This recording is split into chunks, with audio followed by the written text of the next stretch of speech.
We ready? Cap, we are live. Hey, hang on. We're live. Welcome, ladies and gentlemen, to Dire Bear Adventuring Company. Your host, EMGM, Captain Sack, a.k.a. Heath. With me tonight, as always, is Maddie as Annalise, Steve as Gillett, Chief as Arneth, Ryan as Lucky, and Larry. We are blessed to have Larry Long Man Dixon back with us again tonight as Ash, the big blue griffin, who is slightly aflamed. Don't worry, ladies and gentlemen, he'll put himself out. All right, we will be... If you do notice, the layover or the overlay has names slightly out of place for individuals.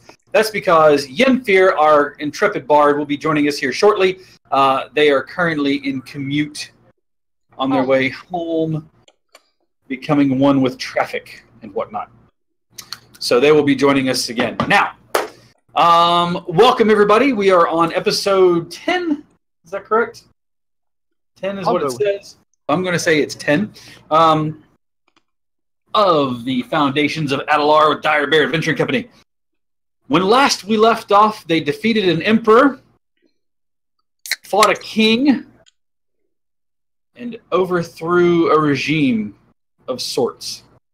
They went to the town of Vernthal on a job from the Adventurers Guild, where they quickly found a barn that had been infested with one particular rat folk who went by the name of Imperator Scaparus Rex. Self-appointed title of both Emperor and King, Emperor of the Realm, King of all rat folk. And with him, he had an abomination known as a Rat King. They put down the rat folk and the Rat King. Some of them became unlucky. Some of them became lucky and avoided being caught by the evil illness. Some of them, again, not so lucky. Steve and Lucky, or Gillett and Lucky, finding themselves not feeling the best of sorts. Take an evening's rest, recover, but still feeling kind of caught up with all of the illness of the from the creature what bit them. Now, their next goal is to head toward... Where do you guys want to go? You finish the job. You need to turn that into the nearest adventuring guild. You can go back. We go talk to Delia. Go see how she's feeling. Did you just try to make that rhyme? I did. That was... Oh, wow. The adorable little... That was an attempt. That was Peralta bad.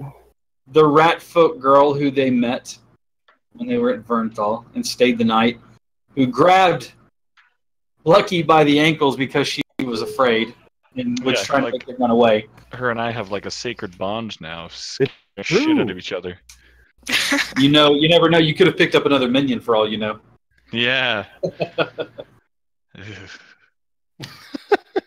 All right. You are in Vernthal. You stayed the night at the house, the abandoned house that you had stayed at the previous night. What is your plans for the day? You've woken up. Gillett and Lucky, you still don't feel like you recovered completely. If I'm not mistaken, you still both have a point of exhaustion. I do not remember. But you both made the save successfully. Unfortunately, the disease that carried with it has not washed out of you yet. Okay. You think one more good night of rest, you should be good to go. All right. What do you guys think? What do I think? Yeah, what do you I think lots of things.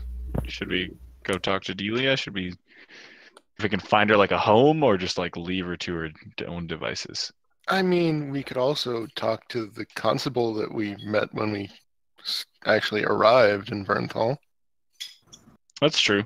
I think he was in league, though, because he really just didn't want us here, right? My impression was that he didn't want us here if he knew what was good for him. If you take my meaning. Mm-hmm.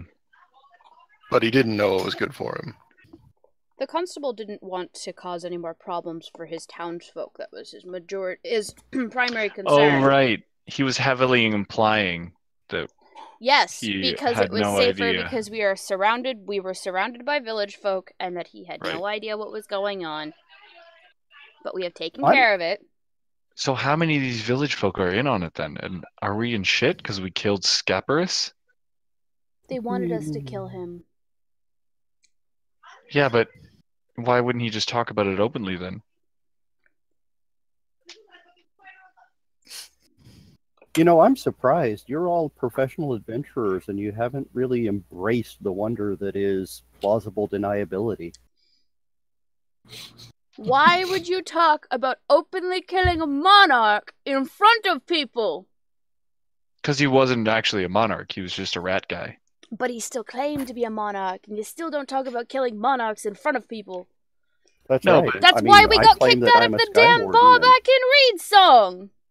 But I don't think you're catching my meaning. So why would he not talk about killing a rat person when the whole town wants the rat people gone? You know, I find it strange that somebody who looks like a fucking spy does not understand the concept of fucking spies. Oh, that's the genius of it. If he looks like one, nobody will think he really is one. Exactly. Look over at Yenfear and just say, I think they're adorable as a couple.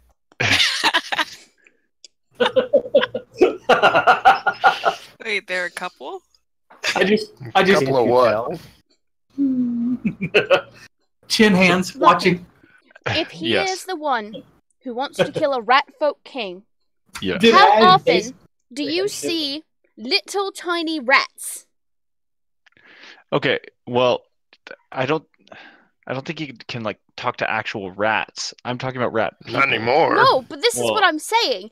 If a wit, okay, do You're you correct, not anymore. What understand you're the s- what you're concept saying of is in the town- lycanthropy?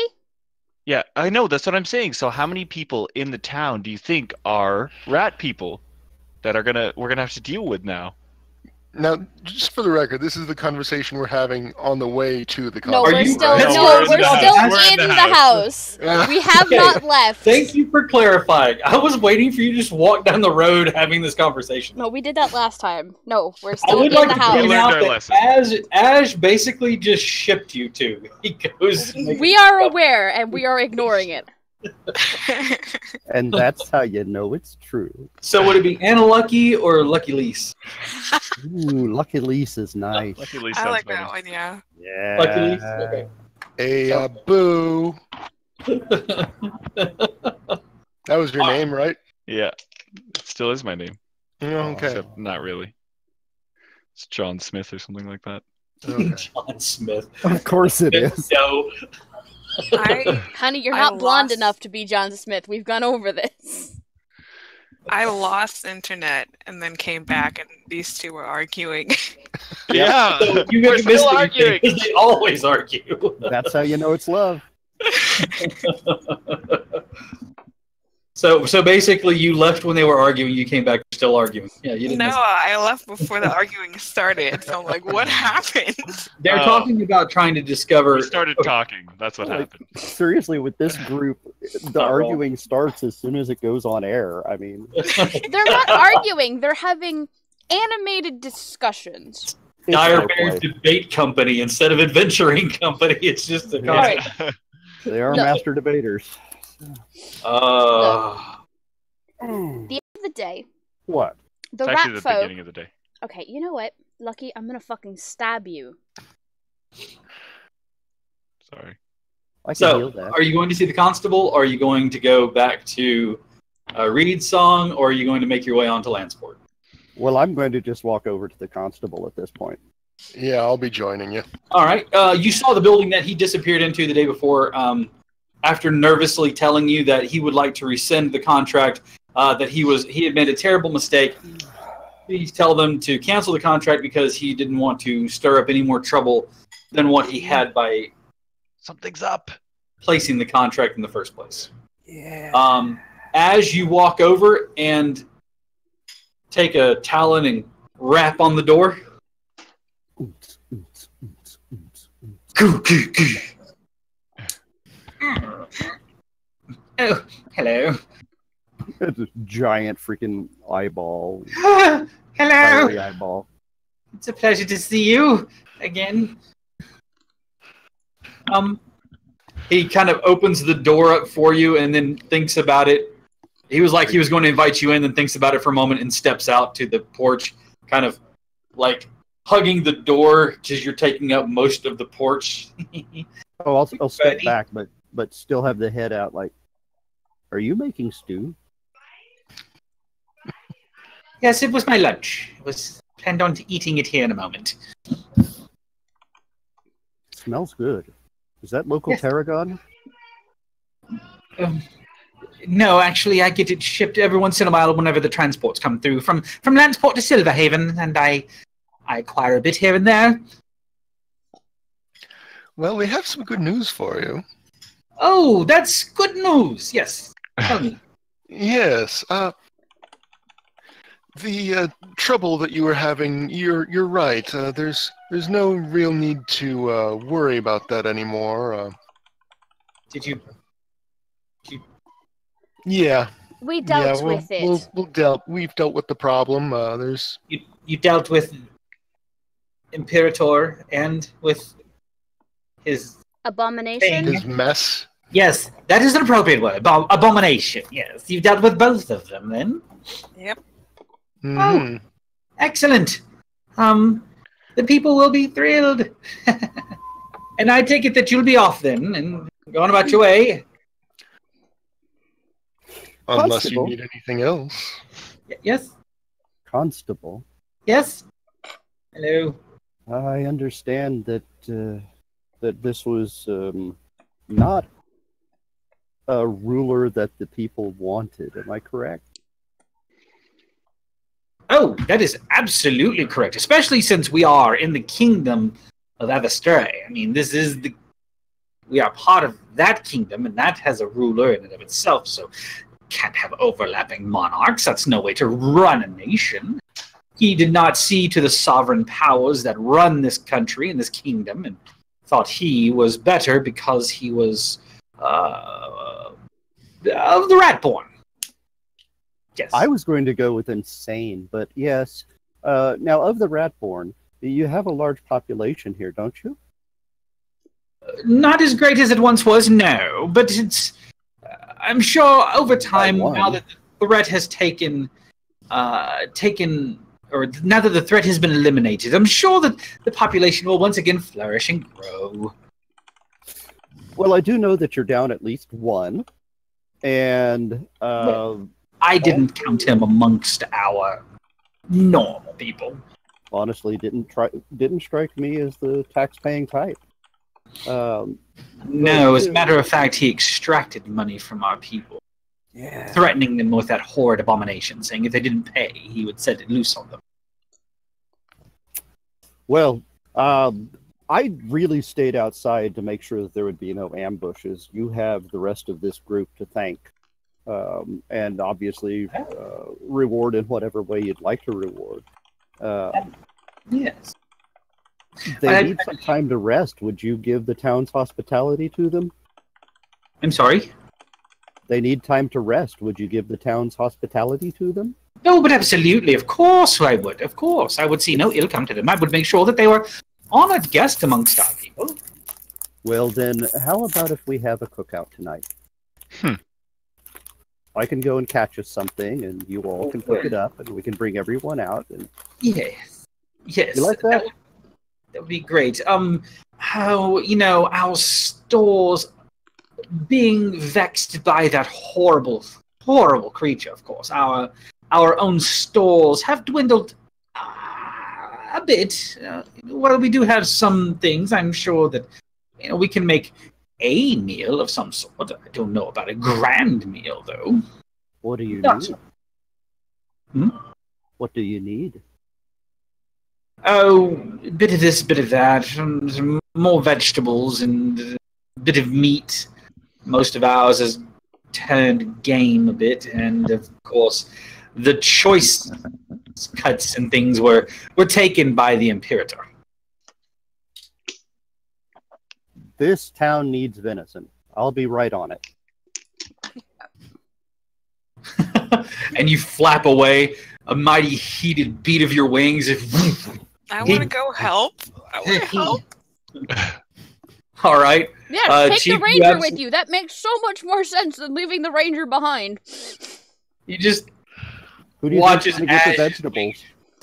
and beats and flies off. He's like grabs a hold of the top of his head and like presses against the door. As you take off, of course, there's little swirlies left in the dirt as your wings beat upwards. He just kind of looks and mutters to the rest of you.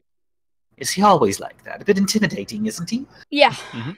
Now, He knows it. so there may be some coming to you with the were-rat ailment. No. Because some of them were turned against the were. There are some that were born that way, and as long as they, don't ruin anything, I don't have to come back. But as long you can coexist with these people very easily. As long as they don't cause any trouble, and you don't cause any trouble for them, everything should be fine. But there will be some who wish to be cured of their disease, and you would probably be best to send them right off to Silverhaven and the clerics there, because they should be able to remove the curse, as lycanthropy is a curse. Oh, and he looks. You see his face just kind of take on this moment of relief. Oh, so it's curable. Oh, excellent. Oh, okay. It's good to know. Were you bit, sir? I don't know.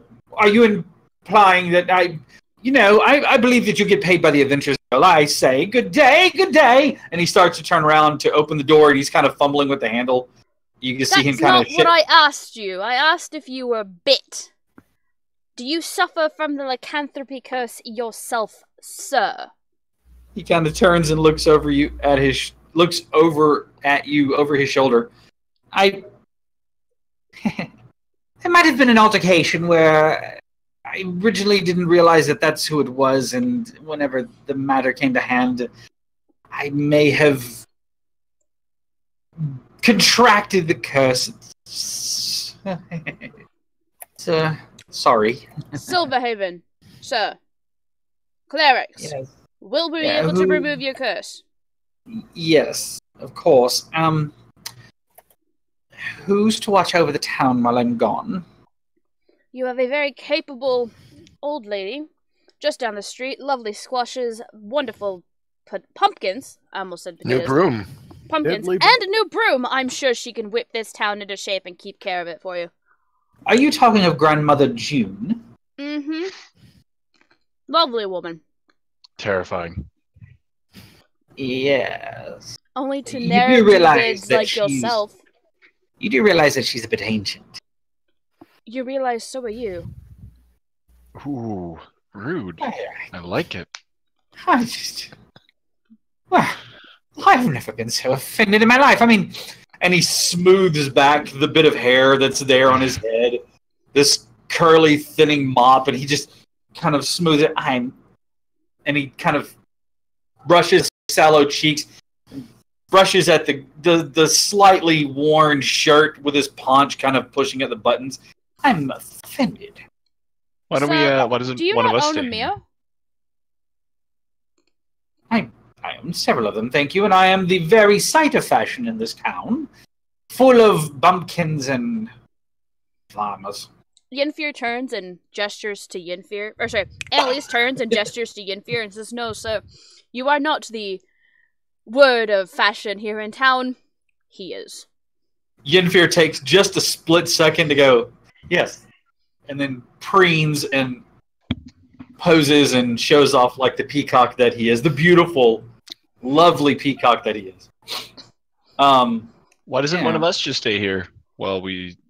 Well, I mean, I don't see why we couldn't stick around and make sure everything Who- is fine and... Who would you suggest? The bird. Well, yeah, I mean, No, that I mean, also would make sense. all of us could stay. Yeah. Or you guys, since you guys have so much business in Lanceport, like I could just stay here and you guys See, Lucky, I don't trust you with a town on your own. Well, it's not like. Well, okay, yeah. I'm trying to argue. going to go inside now. And he kind of opens the door. He doesn't turn his back to you, but he opens the door and kind of slides in and starts to close it. And kind of, you see his face in the door frame. Yes. And then he just kind of closes it, leans out, looks through the very little slit of it. Indeed. And then just closes the door. You hear the sound of as the bolt is slid closed. Oh, look at that. I'm inside now. You can go. You think a door will stop us? You're wrong. Annalise looks over at Gillett and says, "How long would it take you to kick that door in?" Oh, okay. All right. Come on. No, just hypothetical, just in case. I'll stay here until the next cleric comes along from Silverhaven. I'll send a message and everything will be fine. Isn't Ash kind of a cleric? Sort of. You did some healing stuff. Yes, but paladins can do healing stuff. True. I can do healing stuff. Sorry, Larry's face. It's just fantastic. All right, Chief. While they are mucking about with the constable, you running, watching as Ash disappears over the forest, running to keep up. You're used to it. Yeah. You hit the forest. I'd like for you to give me a survival check, please. Okay. Let me open up my thing. Survival? Yes. Please don't fail this. 22. You find a rut that has been a recent run, and you find scrape marks indicating that deer have been here recently, using this tree to preen and prune their antlers. It looks like it's actually kind of fresh, touching the tracks. You can tell that it's only hours since the last one's been through here. You can set up and watch. Ash, I need you to give me a perception check as well, and since it is sight-based, you will have advantage on this check. Well, okay. And Nice. 19. You spot one deer standing off, tail down, but you notice its head looks up, looks left and right, bends its head down again, and then looks up, looks left and right. Just beyond it, you see 3 or 4 others. Another doe, 2 more doe, 3 more doe and 1 buck. The one that's got her head up and down is another doe. A deer? A female deer. Yep. Thank you very much. You're welcome. Had to be done. All right. Radio. Smaller than horses, so you can grab them and go. Radio.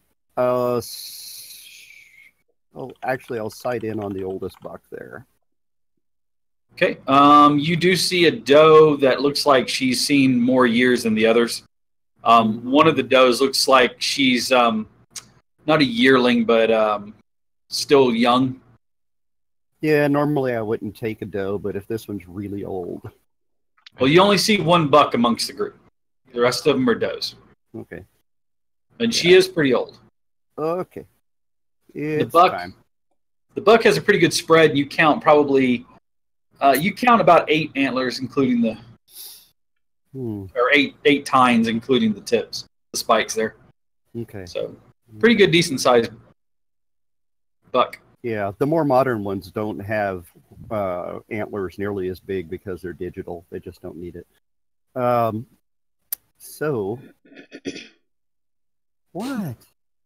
Oh, Larry. I mean, look, Okay. it was a non-binary joke. Anyway, yeah, old doe. Oh God. Okay. So should I make any rolls, or should we assume that I nab the old doe? Go ahead and give me, because you're coming in on silent wings, since you'll be dropping out of the sky on them. Go ahead and give me Yeah, let's make it attack rolls. Just go ahead and give me 2 attack rolls, 1 for each talon. Okay. Yeah, I'm pretty sure that'll hit. And finish off with the beak. Ooh. Just to bite through the spine. Just snap one of them's neck as you drop down on it. And back to the village. And then back to the sky. Mhm. Arneth, Yes. you were stalking through the woods and you see a small clearing in the trees. You count a total of about 5 deer, a buck, and 4 does, one of them watching, doing the thing that they do, keeping their head down and then looking up and around, tail twitching. You watch as all of a sudden this just out of the sky, it drops and just completely catches 2 of them. The first claw grabbing one and pinning it to the ground. The second claw going to pin it, and it starts to dart away, and you watch as the beak juts out. Bang! And you hear a crunch, and the claw grabs it, and you watch as Ash's wings just... Whoosh. And as soon as it hit the ground, the rest of them started scattering. If you'd like to try to take one with your bow, I'll let you do so. Sure. Okay, go ahead and roll to attack. This is the same principle as fishing with grenades. 10. It's moving so quick when you go to fire and release, it darts and jumps over a fallen log. Your arrow goes just underneath its belly and thuds into the tree. Just behind it, it springs off into the woods. But you look up to see Ash has 2 of them, a deer in each claw, just wings as he flies off back towards the town. That was awesome. Do you want to try to catch any more? No, I'd say 2 is good. Yeah, but what about the boar? It's a boar. Yeah, we can't only have venison. Do you want to go boar hunting? Sure. All I'll right. go boar hunting. Give me another survival check. Okay. Now you're probably going to be like Valkyrie, the hawk that I go out with, and just get field rats all day long. Nothing but conies. Yeah, I know. Nothing but rabbits. I swear to God, we can flush a jackrabbit, and she will dive to the left to grab a field rat. She says the rabbit's too fast. Exactly. Yeah, I'm getting fed the same way. So. All right. You are unable to locate any signs of a boar in this area. Either there just aren't any in this area, or they just aren't active right now. You do see some signs, though, of rabbit. You see some droppings and things like that. Mm-hmm. Tracking them down for the next few minutes, you set up a couple of snares. Give me another survival check, please. Okay. Because nobody uses this skill enough. It's a 8. fun skill. Oh, You set come up some on. traps. She's had time to prepare. Damn. Yeah, no, I'm absolutely. You set up a few traps and Catch a tortoise? Mm. looking for the hare, catch the tortoise. Slow and steady did not win the race this time. Turtle soup. Ooh, nice. You wait, and just when you think, man, this is just nothing's going to happen here, you hear the snap and the squeal. And you look up and you see a nice, fat, and as soon as you start to go cut that one down, you hear another, and you go and find that one, and you end up, when it's all said and done, with not 1, not 2, but 3 nice, fat rabbits. Hell yeah. Oh man, I can't wait to cook these. Heading back into town, you see that Ash has already worked on stripping off of all of the hide, keeping it most of it intact so he can use it for other things.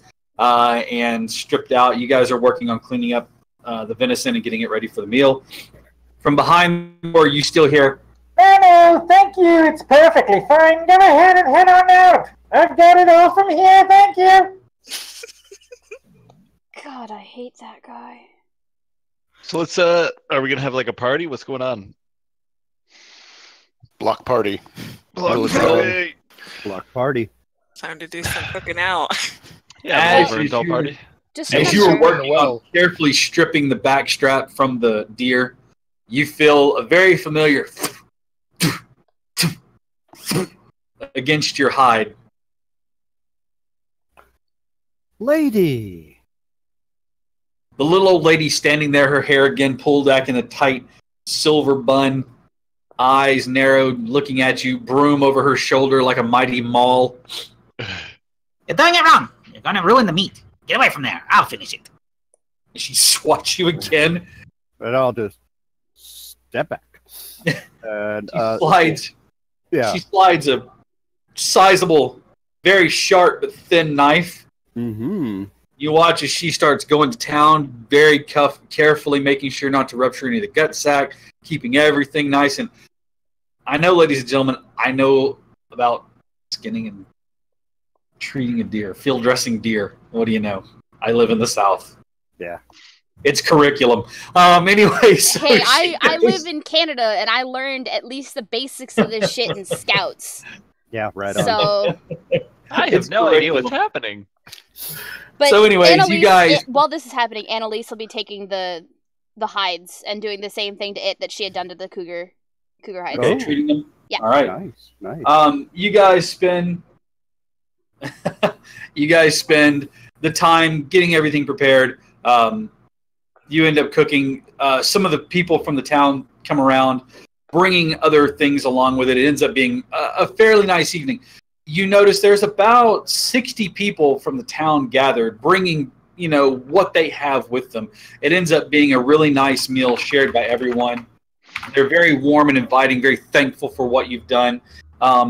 After a few hours, you see people start to bring out instruments. Yenfear and some of the other ones join in as they start to play songs, dance around, and just have a good time.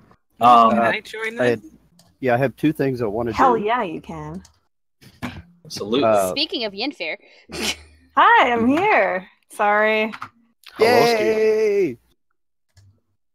Welcome. Jack All attack. right.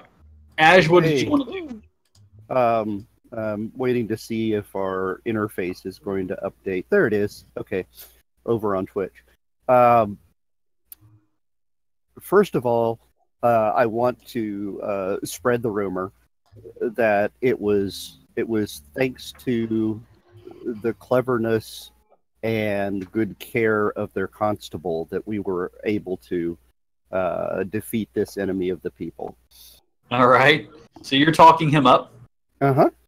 And nextly, I'm going to ask for some private time and go off to the side of all of this, and I will use my commune with nature ability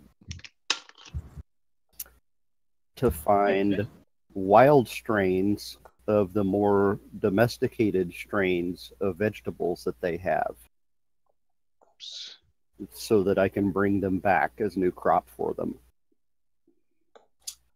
Anything in particular that you're looking for, or just in general? Well, they've got stable gourds and pumpkins.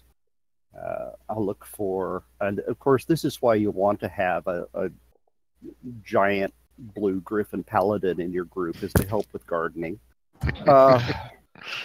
What else? Suddenly, we've turned into a British mystery series. Fantastic. Yes. Can I be Poirot?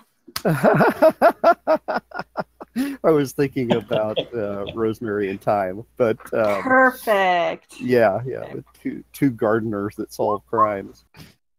So my goals in life? Mhm. Perfect. I'll be working on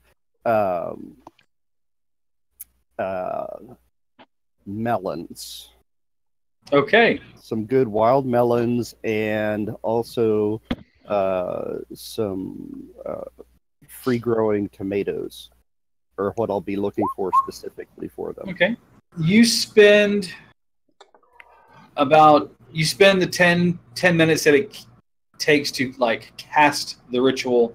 Yeah, and I'll make it a physical thing as well. I mean, I'll walk a circle, and then I'll draw the circle the next time I come around, and then I'll draw a second circle the next time I come around, and then I'll start charting directions, making the marks in where things are and which direction as I do this ritual. I'll spend a full half hour on it. All right. You spend it only takes you, I mean, that's part of it is drawing the ritual circle, casting and making sure the right movements are done, the right words are spoken to fully enact the ritual. When you finally said and done, taking a bow as you gracefully do so, paying homage to the natural world around you, it sounds like a breeze rustling through tall wheat or through dried leaves. There's a rattly kind of sound. As you ask, concerning wilder versions of the tamed vegetation that they have, other options that they have, you are not really spoken to so much as you are given the sense that to the west and into the forest, or kind of the southwest from where you are, you should be able to find what you're looking for. New vegetables and new crops for them. That if they harvest them carefully, there are the options of turnips and turnip greens, as well as other root vegetables, yams, things like that, other tubers that they can actually grow and feed from. You get the idea that you can ask for another question if you have any.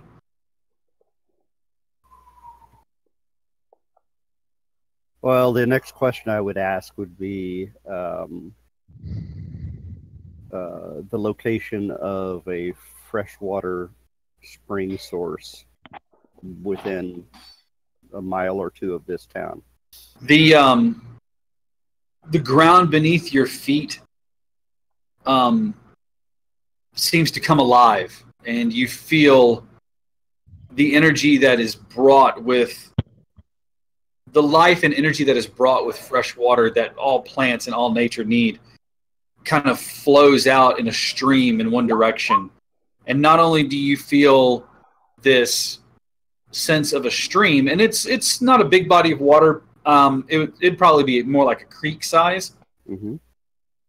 But more importantly, you feel the ground beneath your feet swell to an enormous size.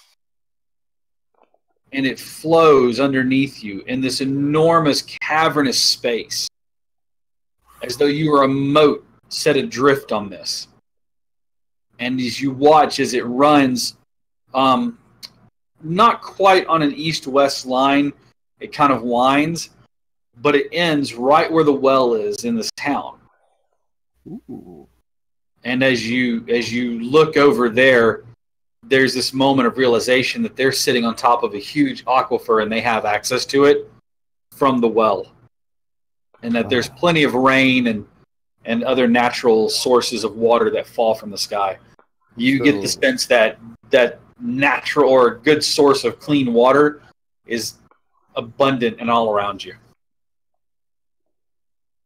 Oh, Vernthal is going to be a cornucopia. Outstanding. All right. Well, I'll get some of the locals, and I'll show them basically the directional map, and excellent. This bearing there, this bearing there. You'll find this there. You'll find this there, and you should be able to. I'll tell them about this great dome of water underneath them. Sure. That is magnificent, and you can drill wells or have them opened for you, and there will be incredible abundant water to make this town thrive. Excellent. I'm just really excited about it. You can see there's an older man with a very stern countenance, but he has 2 younger boys with him. They're probably, 17 or 18. And as you're explaining where this is at, you see a few more people gather around you, and they're all nodding. They're all as excited as you are about this new opportunity for themselves, and they set up plans to go out and travel the next day to gather these items that you've let them know about. As for the water source, you see that the men start to draw up ideas on how best to access it and make it available to their gardens, so that they have this as a watering source on top of the natural rain. This area of the world is it's vibrant, full of life, very verdant. It's there's not unless something devastating happens, there's not been a drought in this area. It's very, very thriving and flourishing. So, and then I shall partake of the party. All right. So then you see him tuck into part of the deer that was left behind for him. Crunch, crunch, crunch, crunch, crunch. Just a little bit, yeah. Man, Ash, why do you do all that for free? Come on! Start monetizing your skills. God, it's because he's a Sky Warden. He's not allowed. Well, there's the mistake. Then tell me, and I'll do it for money. God, you guys are... That's a good idea. It'll actually gather you in like a little closer, as if he's saying something in confidence, even though he has a 90 decibel volume. And it depends upon what you think makes you rich. You see, they're going to tell the story of the blue griffin that listened to the earth, and deep as the well in the town.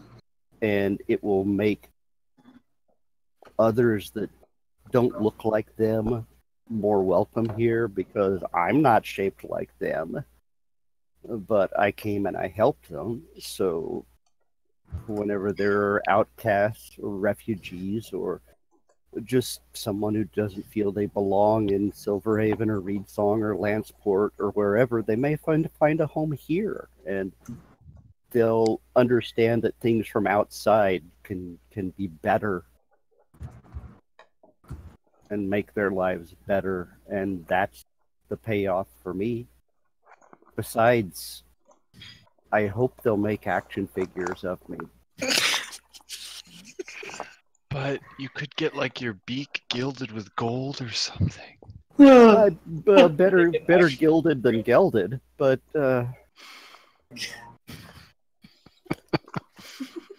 all right. The night passes with frivolity, fun. Sorry, halfway through the party, Annalise Yeah. just kind of disappears. You guys need to play. I want to hear you play. All right. Annalise just straight up disappears. Walks off from the party and just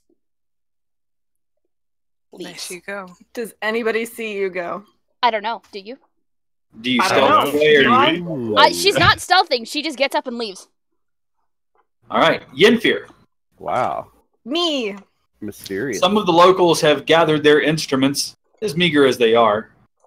And they are playing. It is not bad. It is not the well-trained master of fine dress musical instruments that is Yenfear. Of course. They're not bad. Maybe they can learn a thing or two from you. Mr. Wow, Miyagi yeah. of lute playing, as they say. Yenfear. These guys are better than you. Are your ears okay? Before she kicked them, yeah. I am a patient teacher. Aww. In theory. Yeah. You're the teacher and he's going to be the patient. Yeah. Exactly. Okay. How mediocre are they? Is it something I can improve on? These You're are so middle of the line. they're Good God. so okay. They only know 3 songs. They only practice on weekends because they all have day jobs. They do the best they can. They can't keep a consistent drummer. They So know it's Atlas's AC/DC is group? TNT, and that's it. They know TNT. They know Panama. And Paradise okay, by the okay. Dashboard Light. Oh God, I have so much work to do. One of them knows like the opening here's to, Wonderwall. Stairway to Heaven, but that's about it. Okay. I've lost Cap on the cam. Yeah, so Hold on just 1 second, guys. It's me. Give me just a second. Where'd you go? So, anyways, There Yes, you are. you were saying. so yeah, they're definitely garage or barn band. Barn band. Wow. Barn band. Is that their name? Yeah. Yeah. Actually, their name is the Barn Burners. Their name is Hey CDC. Hey Seed Dixie. I think That's this a good one. I like that one a lot. That's a real one. Unfortunately, it is a bluegrass band that plays AC/DC songs. That's awful. DC. What were you I saying, love it. Chief? This is a good time for me to whip out my dulcimer. Do it. Good Teach time the for me to commoners. go. Give me a performance check. Ooh, I'm gonna love the sound of a dulcimer. Can we play? 13? Sure. 21 if I have Should I start don't playing know. the jug that I got last night? Okay. Can I interrupt for a second, please, Mr. DM? Yeah. Interrupt. I think personally, Chief should have advantage because these guys are so bad.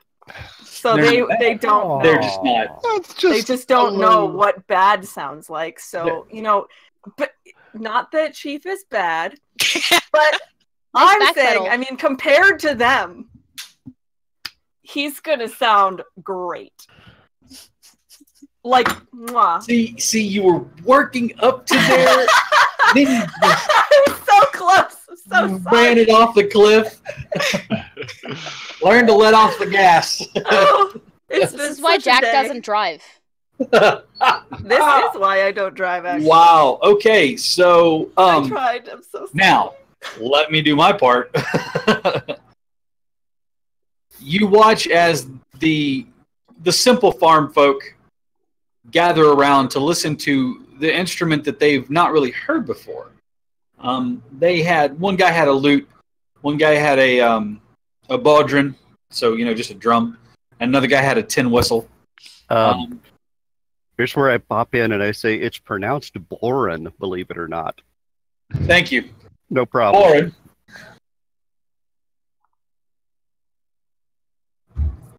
And one guy has a tin whistle. They were playing, and they stopped to listen to you as you take the feather out and lay your fingers on the strings, lay it across your lap, and start playing a beautiful tune. Yenfear, you're actually impressed. You're not like, this is a challenge, but you're impressed that Arneth, this very quiet but powerful Innocent. half-orc. What's that? Innocent? Yeah, innocent. Very innocent. Innocent.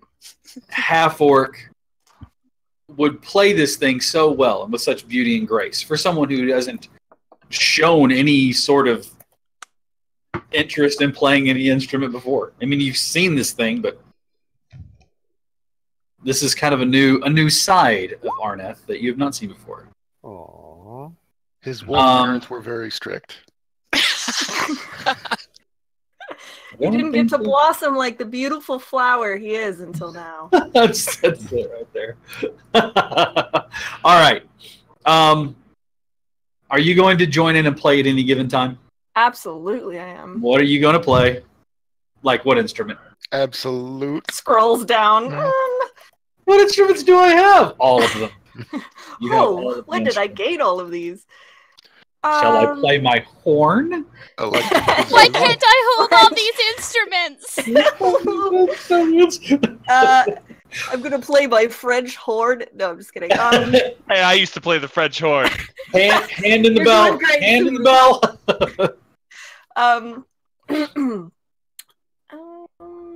I'll play my cittern.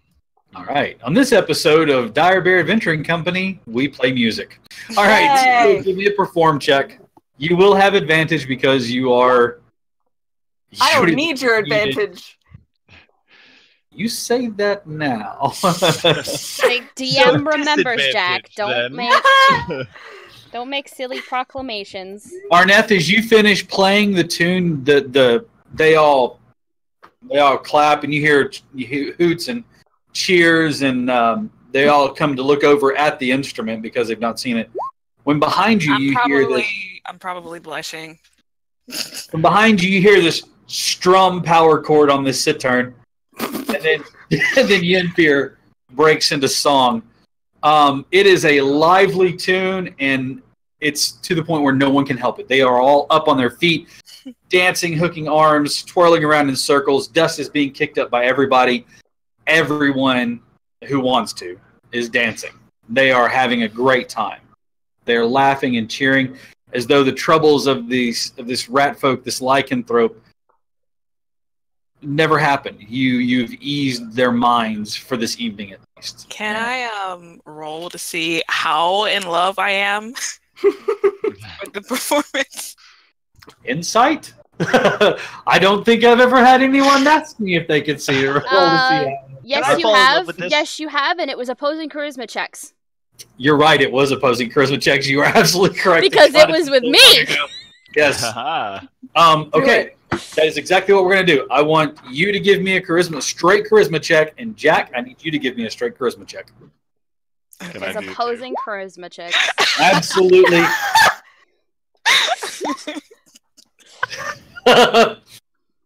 Who's in love with me right now? Okay.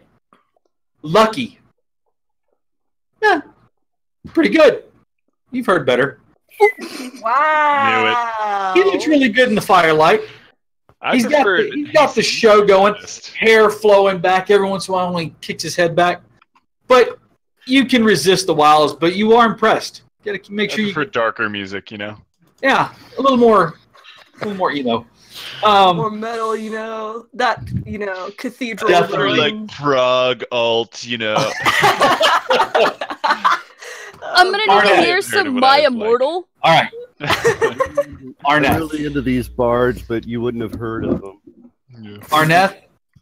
Yeah. You have always been enamored with Aj, but in this moment, with the firelight at his back from this bonfire, perspiration on his face, the jacket and shirt loose at the chest. You can see the perspiration beating up on there, glistening in the light.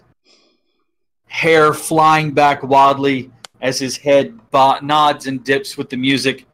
The cittern, flowing music just pouring forth, speaking to your very soul.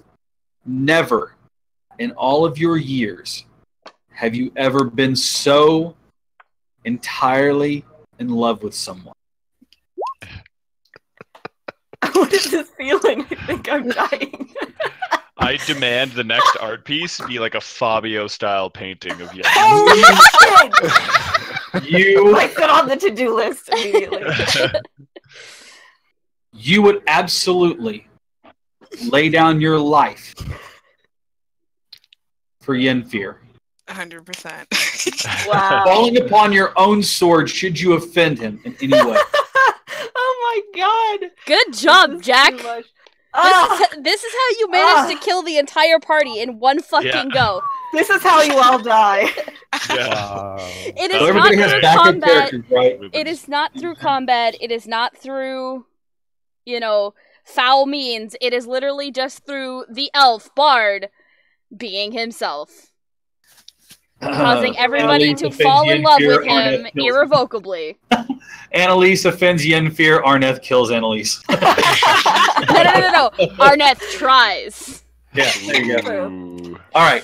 I feel like that would be a fun fight to see. I'm going to be dancing with everyone. And while I'm dancing with everyone, I'm going to be trying to steal stuff. Oh my god, you are the worst! Oh my god, you piece of shit! Can I watch this? I'm going to watch it. Sleight of hand check. Alright, you're not going to see it? Oh, I'm going to use luck. Okay. And watch you roll a 3. All right. That's a bit better. Okay. What is it? Insight? Yep. Or Oh, perception? Perception. Yeah. I don't know. I feel like for Lucky, it's probably more insight. You're True, watching yeah. this Lucky is getting very handsy with some of the individuals on the floor. Not making Oh. any sort of, determination between male or female. Just getting handsy with No. whoever he's dancing with. It just looks like everybody. Her name was Delia. Thanks. I was thinking Deirdre, but yeah, Delia. Okay. I'll make sure that Delia. Delia is Just playing remember with the other flourish. You Cute. guys watch as he is handsy with everyone. There's a few people who push him away. There are a few who kind of get handsy back. Some of them are feign that, you're getting fresh kind of thing. But for the most part, it seems like most of them, they're not. They don't mind the caress of the individual little pale of skin. Seeing as I am probably super sweaty right now, I'm gonna get up and notice that Annalise isn't around. I'm gonna be like, wonder where she went. I'm gonna go looking. Gillett. Okay, so Arneth, you get up and go looking for Annalise. Larry, Ash doesn't seem to see Delia anywhere around. Give me a perception check, though. I will do that because Gillett. I want to see her. As you are watching him get handsy with an individual, you watch as a very thick-necked, thick-armed individual comes over, pushes the young lady that Lucky was currently dancing with away, grabs him by the front of his shirt, and hoists him off the ground. Sorry, What do you if you think wanna you're dance, doing you can with just- my girl? You can just One time. I was just dancing, it's a good time. It's a fun party time. Boy, you gonna catch a black eye, you touch her again, and he shakes you one more time. Of course not. I would never think of such a thing. He kind of throws you down to the ground. He says, "You're awful lucky that you folk rid us of that Imperator guy."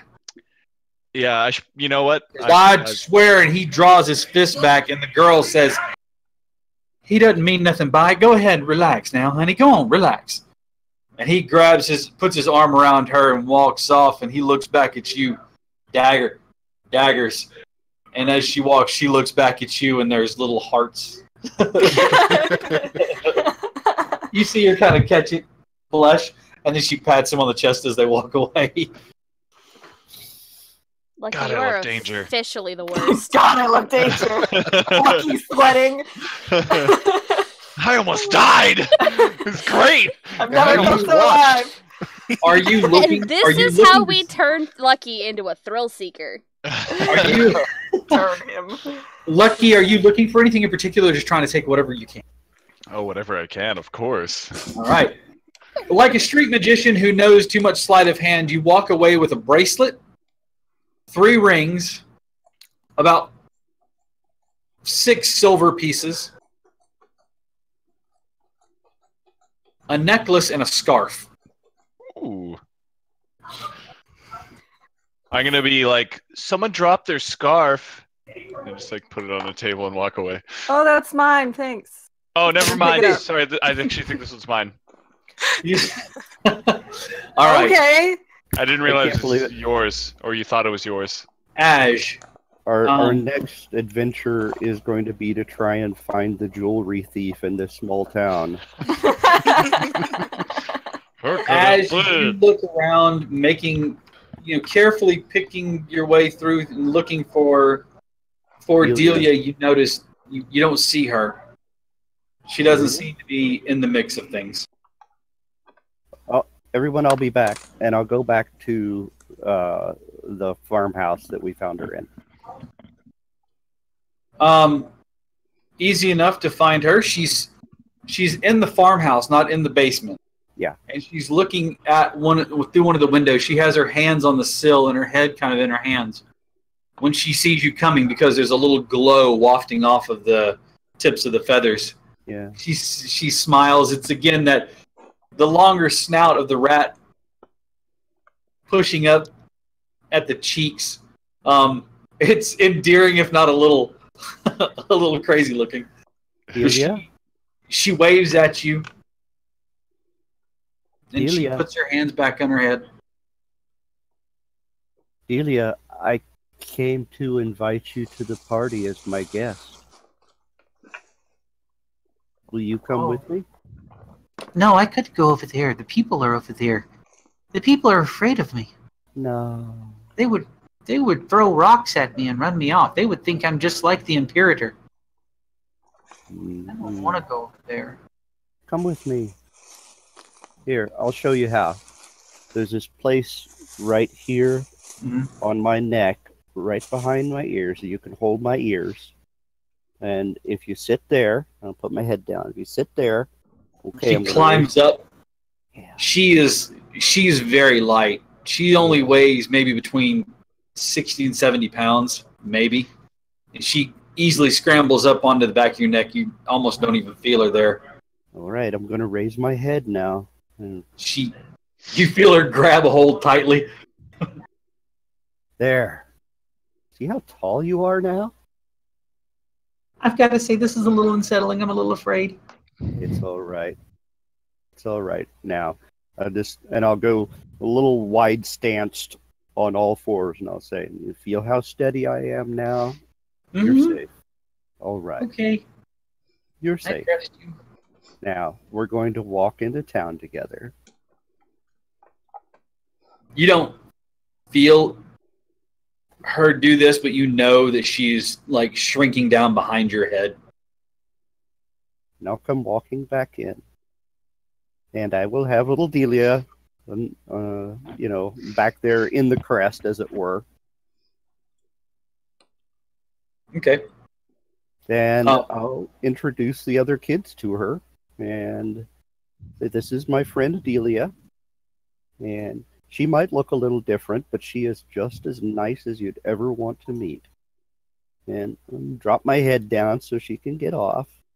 And she slides off, but she keeps her head like tucked into your chest and forelegs.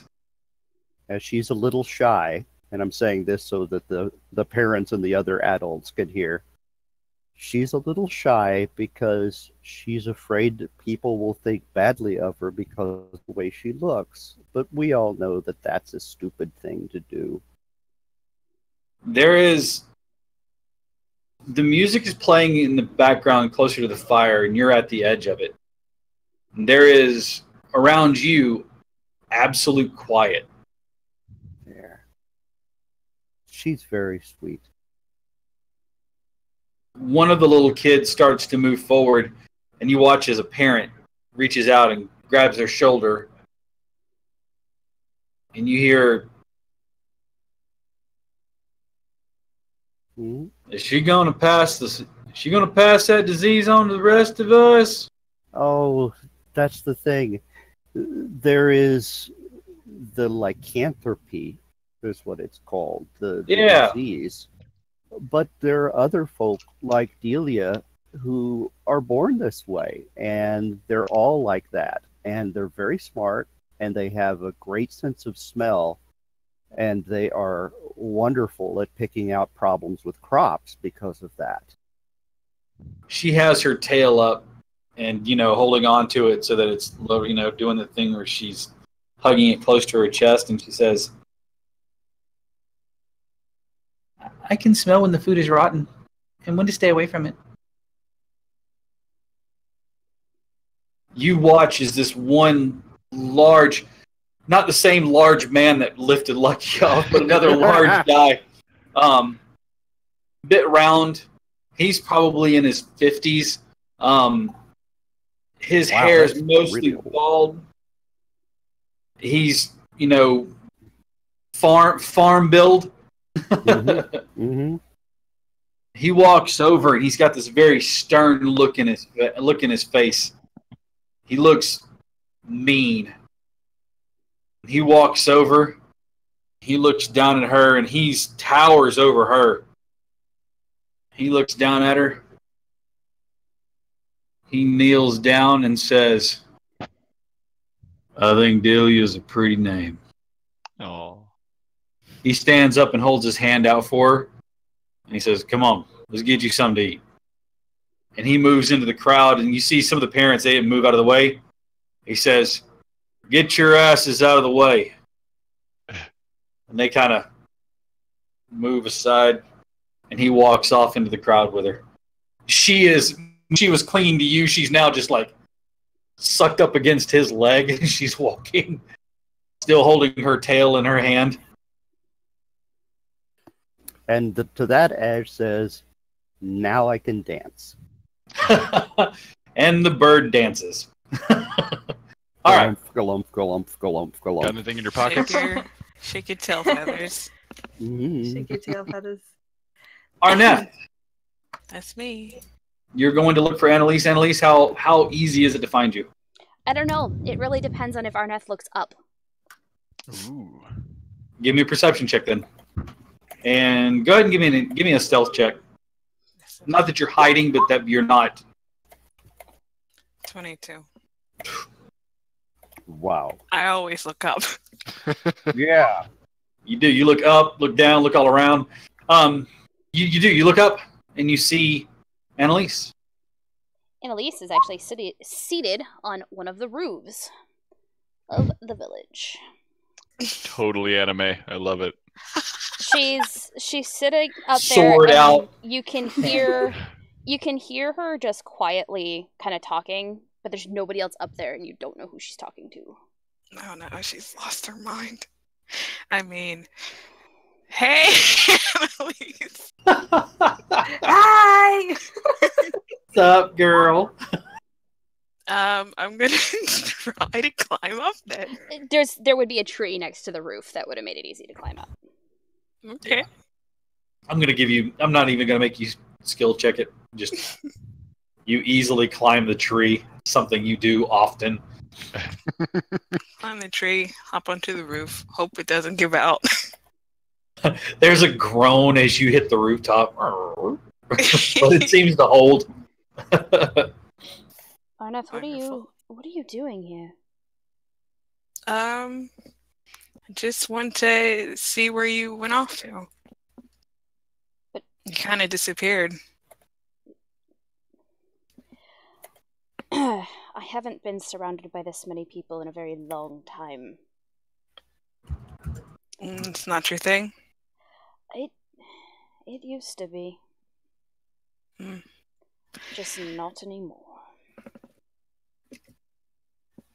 Well, that's okay. I'm here now to keep you company.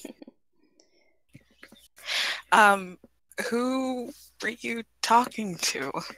I don't know what you're talking about. Okay. All right. That's fine. All right. Okay.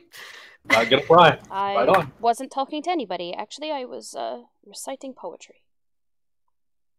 Oh. Would you care to share? Sure. And he's gonna pop down next to her.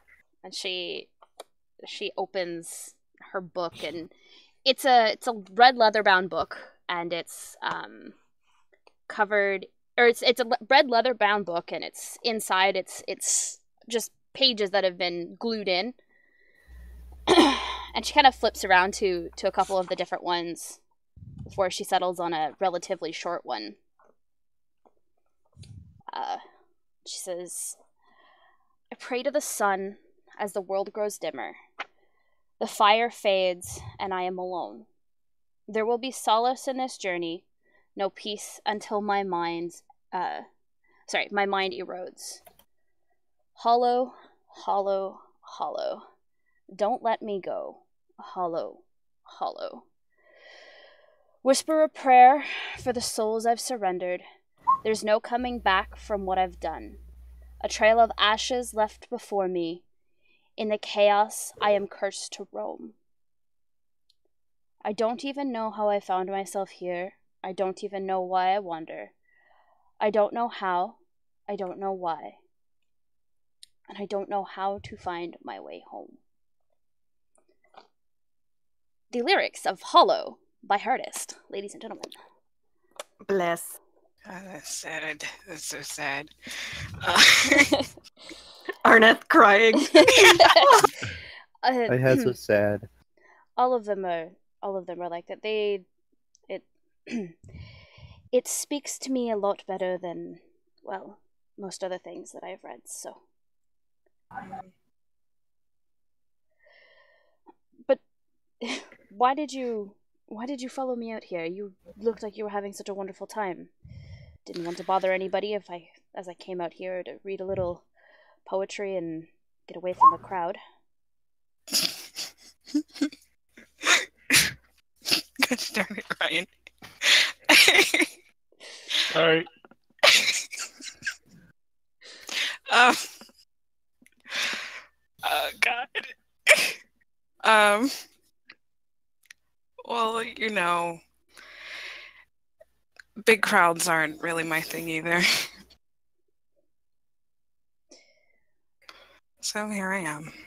Well, I suppose it's nice then to have at least a little company. Everyone's thoughts tend to be a little bit quieter that way. Mm-hmm. And then I'm going to take out my dulcimer and play her a little tune. It's a bit sad, but there's something to fill the air. It's sad. It's a bit bittersweet. It reminds Annalise of home. And it reminds you of home. It's a heartfelt ballad by Oingo Boingo.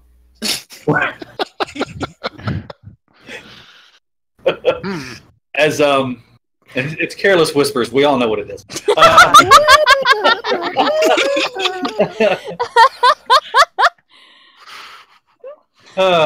Careless Whispers. As played by the Dulcimer. Don't ruin a good moment with freaking Careless Whispers. Come on.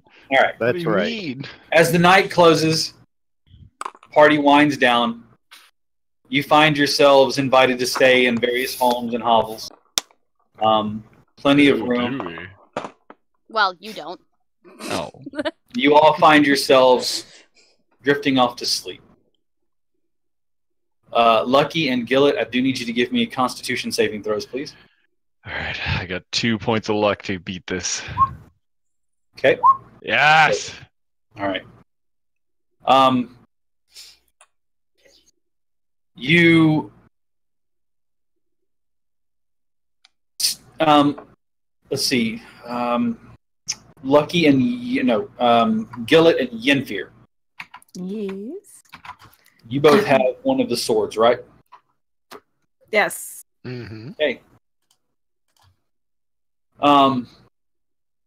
You awaken the next morning. The first thing is Lucky and Gillett, you are no longer exhausted. The night of revelry, the drink, even though you were tired, it helped rejuvenate you and you feel much better. All of the exhaustion is gone. The disease has run its course. Amazing. Yenfear and Gillett, you take the sword out of the sheaths. And as you do so, I need you both to give me perception checks, please. Ooh. So that's how it's going to be tonight, huh? It's a sword. All right, Gillett. Wow. You notice that it's a little bit hard to get out of the scabbard. Weird, and can't really get it back in the tucked in my belt. No, really, this never happens. Scabbard, you just kind of toss the scabbard away. Yenfear. The sword seems different. If you experience sword swelling for over 4 hours, consult a... Oh my god. The sword is different. No little blue gem. It seems to be... Well, no, not... This is one of the dragon steel swords. The other one, did you attune to that one, Gillett? Oh, I actually ended up with the sword? I don't know. You tell me who had I it. thought Ryan did. Lucky, did you have the sword from Imperator? Or did you give that to someone?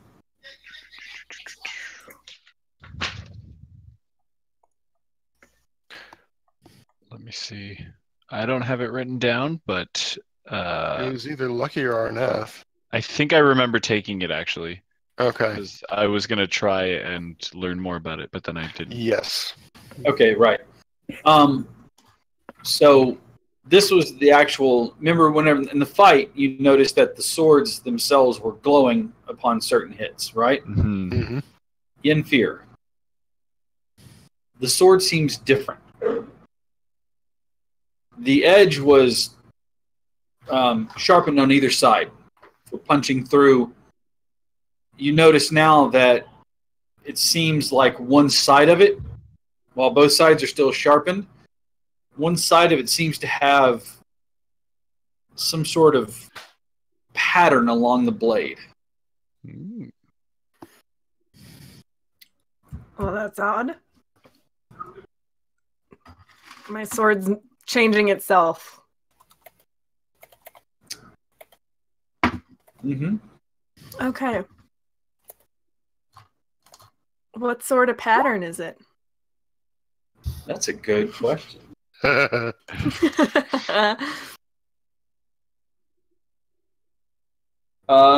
Actually,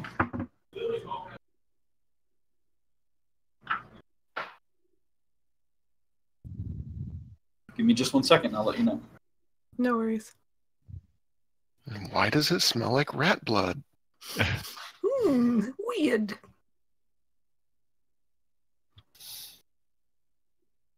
Man, Careless Whisper on the dulcimer, pretty solid. Right? I just YouTubed that. Holy cow! Hell yeah! I gotta look it up now. Yeah, Okay. it's pretty nice. It really picks up at 30 seconds. That's when it gets really good.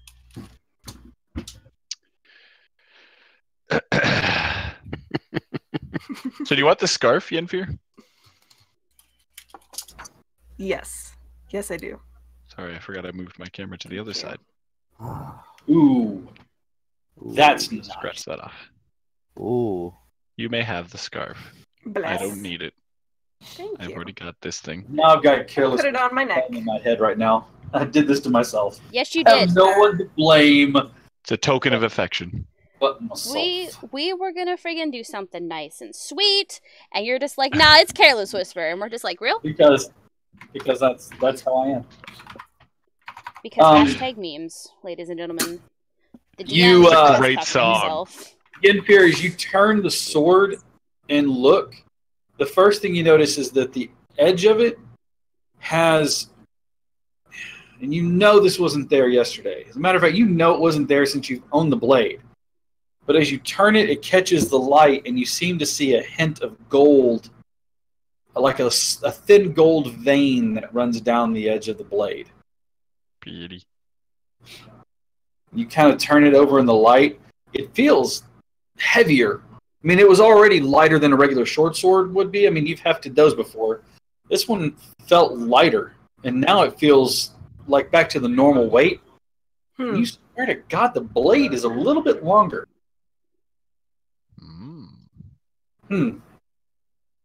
That's very, very strange. And where it fit in the scabbard easily, when you go to turn it up and put it on your belt, the scabbard just slides off as though the blade were narrower. Okay. I love if this is going to be a great mystery for everybody. Then they realize, oh, we just put them in the wrong scabbards. All right. Gillett, Yes, sir. looking over yours,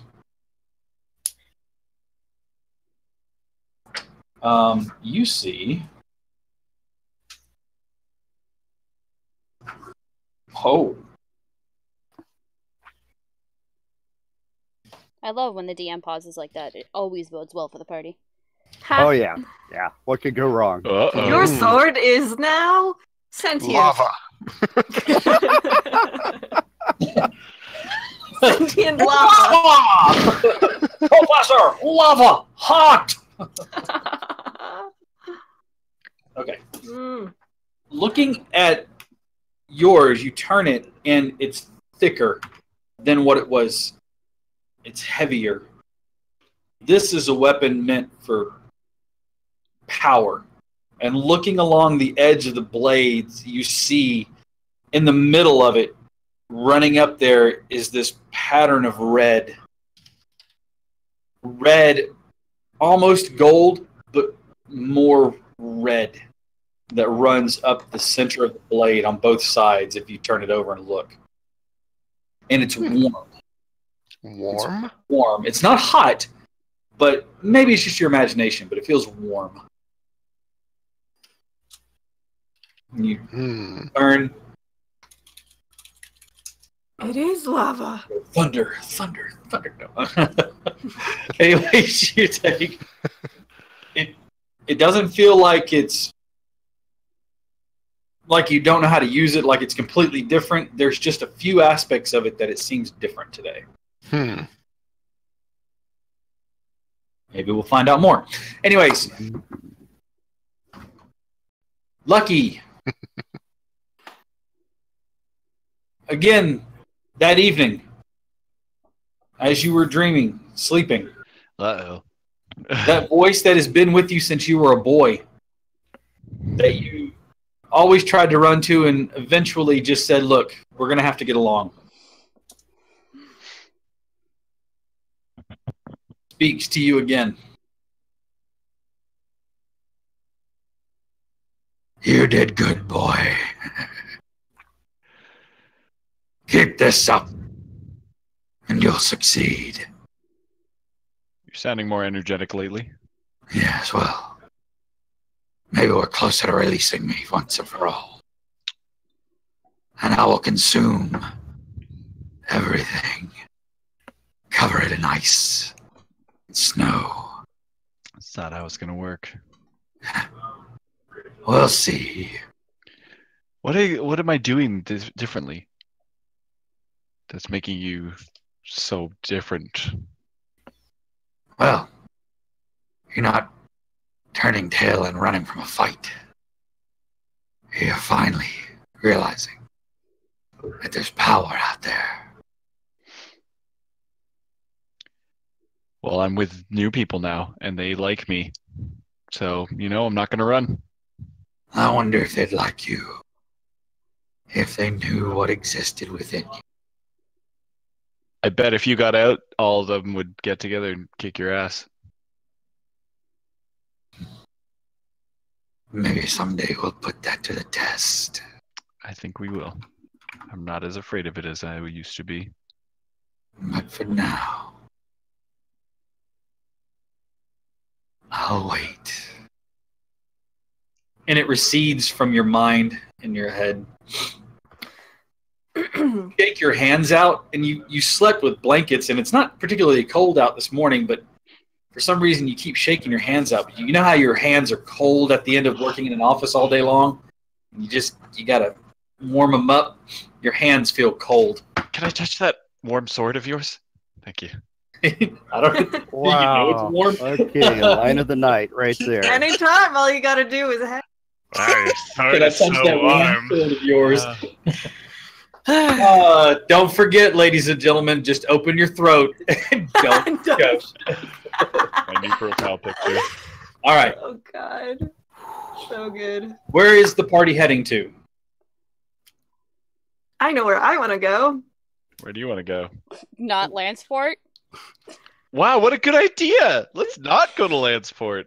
Annalise, you're getting smarter every day. No, we need to go to Lanceport. It's got the biggest library. We have shit to discover. There's It's lots shit of that we need to figure out. great things in Lanceport. What? Okay. If I There's may like ask. a port. Maybe there's a lance. I don't know. Yeah. A couple of them. Can confirm, no lances. Can confirm. Oh, a few lances. Yelp review is like solid 3 out of 5. Expected lances, only met a few.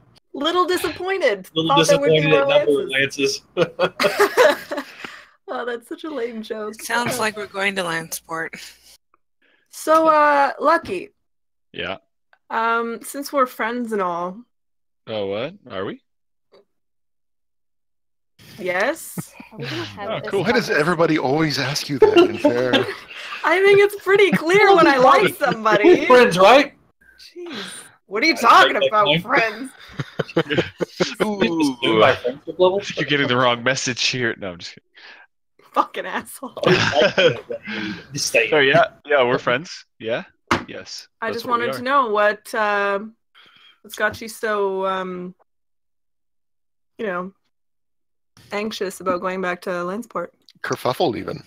You know, I hear they just have a really big bias against people with psychic blades. That's the stupidest thing I've ever heard. I mean, I've heard you sing, so I can't say the same. Can I just fucking punch him in the side of the head? Yeah, it's time. Ow! You absolutely can. Good. Yeah. It's time. Roll to attack. Give me an attack roll. That true. was so savage. How do I roll this? Just give me D20 proficiency because you know how to throw a punch, and then it'll be your strength because it's not a dexterity strike. I'm gonna pretend I know what you're talking about. D20. D20 +2. plus 2 for Plus proficiency bonus. Yes. 15. But fifth level Plus is your a strength proficiency. modifier. Is it +3? Yeah, 5th level goes to Oh, are we 3. at 5th level? Oh, sorry. Yeah, Oh, that's sweet. Level 3. So, I'm sorry. So it'll be 16 plus your strength modifier. I mean, it's still hitting him, so. What's your strength modifier, Yenfir?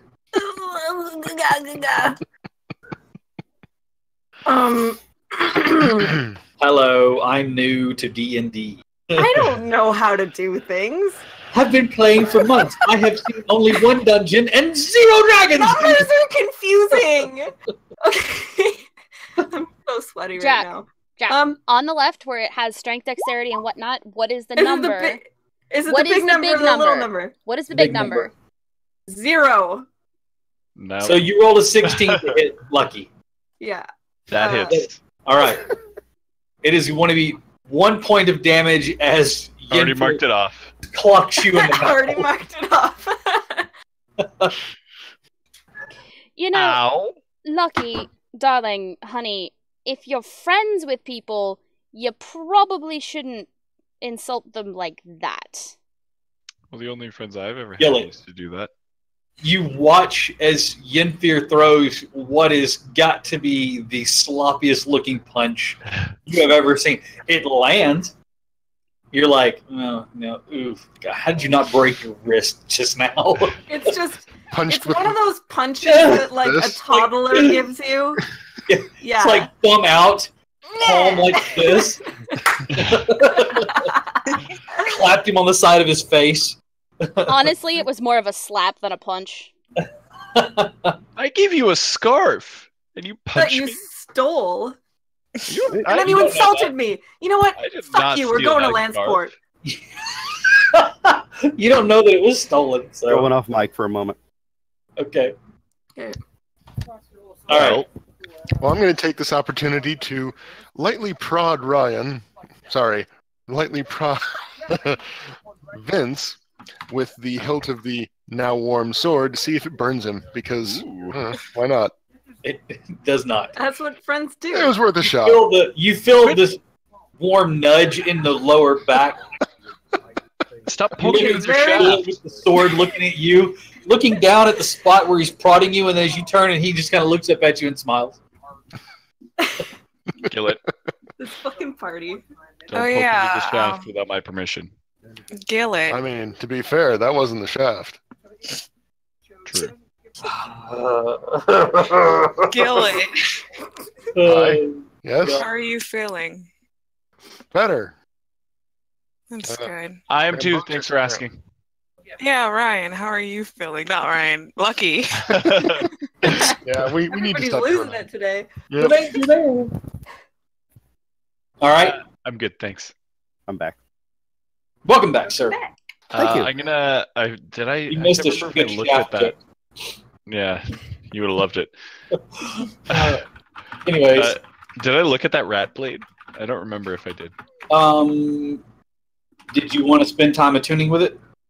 Sure. Well, we're all comparing swords this morning, so Mhm. Mine's bigger. Honestly, you guys are doing that, and then Annalise walks down and just sets her saw cleaver on the table, which dwarfs every single weapon you guys are looking at. Big ass blade. Oh yeah, I'm gonna use my pact weapon to summon a giant hammer. King! And she's just gonna look at it and be like, "Can you even wield that?" I can. I pick it up and start swinging it Actually, around. yeah. Okay. Somehow, I think breaking a wielding couple of a windows. great hammer, even with it being your pact weapon, I don't think you would be able to. I've Oh, I been do. sleeping. I've been sleeping in the bonfire, but that wakes me up. You hear them arguing about who has the bigger sword. I'm just watching. Great You Mall watch as Chucks. Lucky summons this giant Zweihander, big. It's like 7 feet long, huge sword. He's got it there. It's like the blade of it looks like it's made of ice. There's mist rolling off of it. As you summon this, normally it doesn't feel cold. It's just the aesthetic of the mist. Today, it actually feels really cold. I'm gonna play it off. Everything's normal and fine. Can I And roll basically, insight on he that? is able to wield it pretty well. Please? Well, as well as Lucky wields anything.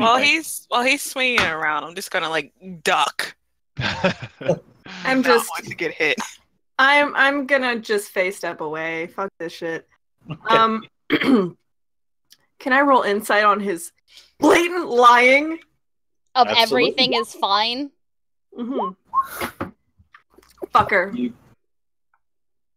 It's so hard to read anything off of him anyways that you're not purely convinced that he's lying, but you're also not purely convinced that he's telling the truth. It's one of those situations where you're like, I'm gonna keep my eye on you. this is suspicious. The whole thing is highly suspect.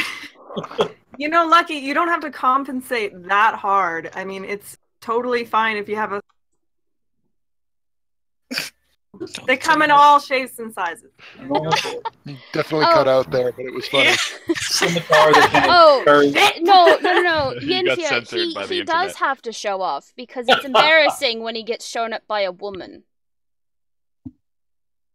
Oh no, I don't care about that. I just want to have All a right. game sword with you guys. What?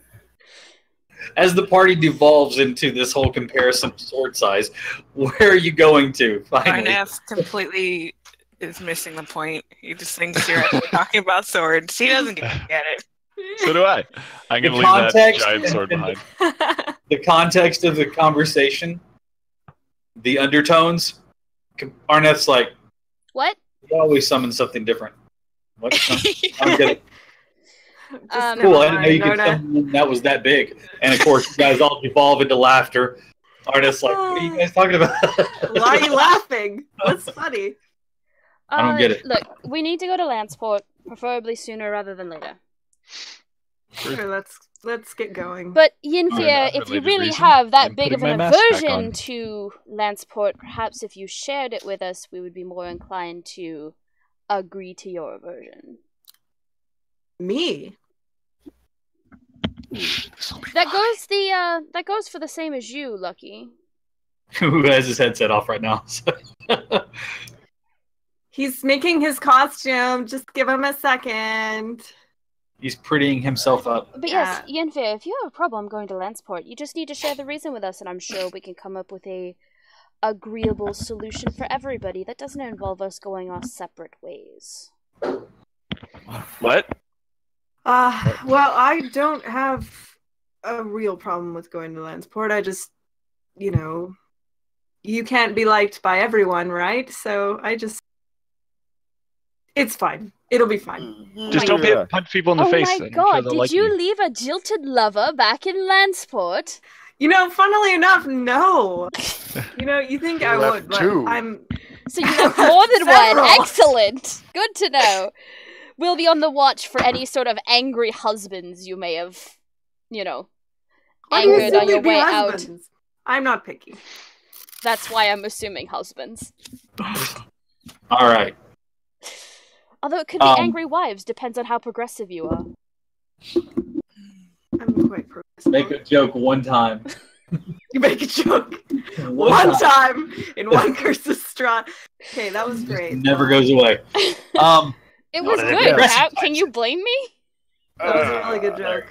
All I right. was just getting up out of the bonfire and shaking off ash and everything. Good morning. Mm. Can you summon big weapons?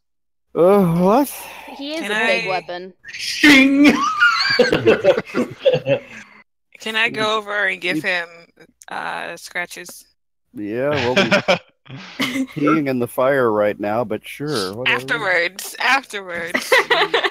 I'll let you finish that. Yeah. Yeah, sure. It's the scene from League of Their Own when they meet Tom Hanks for the first time. He just walks into the bathroom. He pees forever. It's 2 minutes. It just Yes. I love that movie so much. So good. Forgot about that. and then he starts to talk and he just starts again. All right. So Ash is up. He's been supplied with scritches. Yes. Oh, good. Oh, that's very good. The Mm. road leads west out of Vernthal towards Lanceport. It goes east towards Silverhaven. It's about 3 days travel by foot to Lanceport. About 2 days travel by Griffin. Or as the Griffin flies. So I'm going to accompany them. All right, so you set off on your way. Mm-hmm. Well, I'll make sure that the town is looked after. Make sure that Delia is going to be fine. She seems to have has a new home. As you are leaving town, some of the townsfolk saddle you up with replacements or nourishment and things like that. Dried meats, things that you can take with you on the road on the trip. Oh, that's very nice of you. I wish peace and prosperity to everybody that comes to your town and all of you who are already here. And Thank lots of you extra for hosting pumpkins. us. They all wave and see you off. Your first day passes uneventful. Whether it's because it's just a quiet early fall day or because there's a giant blue griffin with feathers that glow at the tips of them. But nothing seems to make its way towards bothering you. You keep watch for the first night. I'm going to assume it's the normal rotation that you guys keep. 4 of you. Mm-hmm. Yeah. Okay.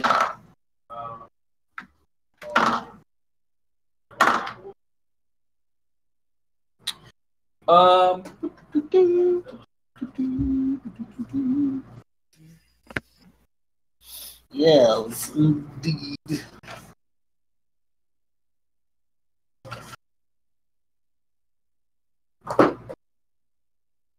Book, who's got the book?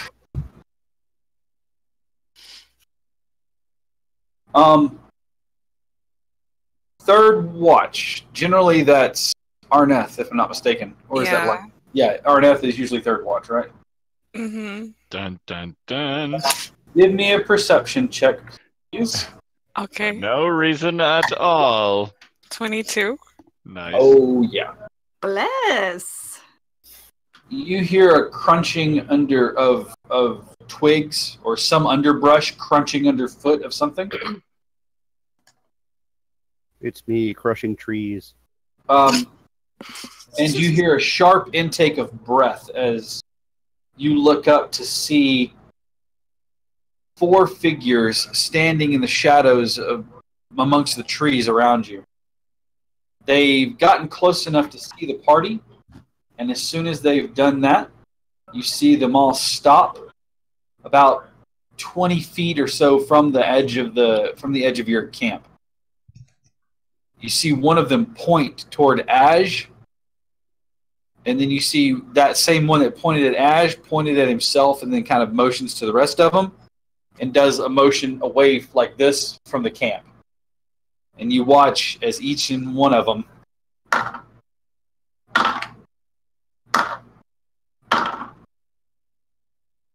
quietly, for the most part, makes their way back away from the camp. Ooh. Not wanting to challenge a Sky Warden, even a sleeping one. Smart. Okay. They made the right decision. Yep. You wake the next day, have breakfast, and set out. I'm just gonna say that Arneth is normally the one who makes breakfast. I need a marching order for everyone. Annalise will take point, as usual. I'll be second. Excellent. Third. I'll close it off. All right.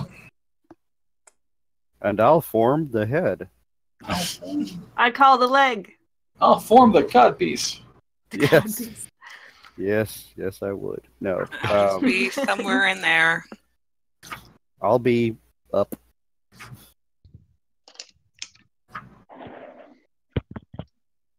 Are you flying? Well, it's that or plummeting, so I hope flying. Yeah.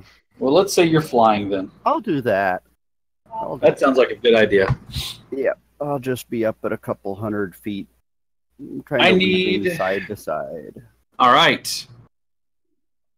I need everyone to give me perception checks, please.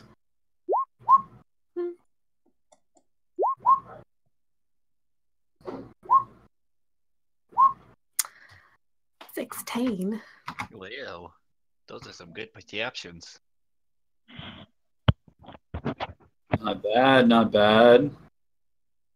Not bad at all. I say, it's not rather bad. That's the one I'm looking for. Or do I want this one?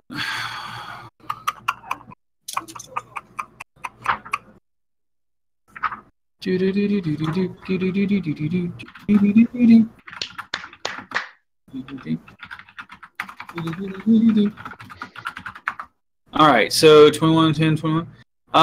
Annalise, Yeah. you watch as you hear it before you see it.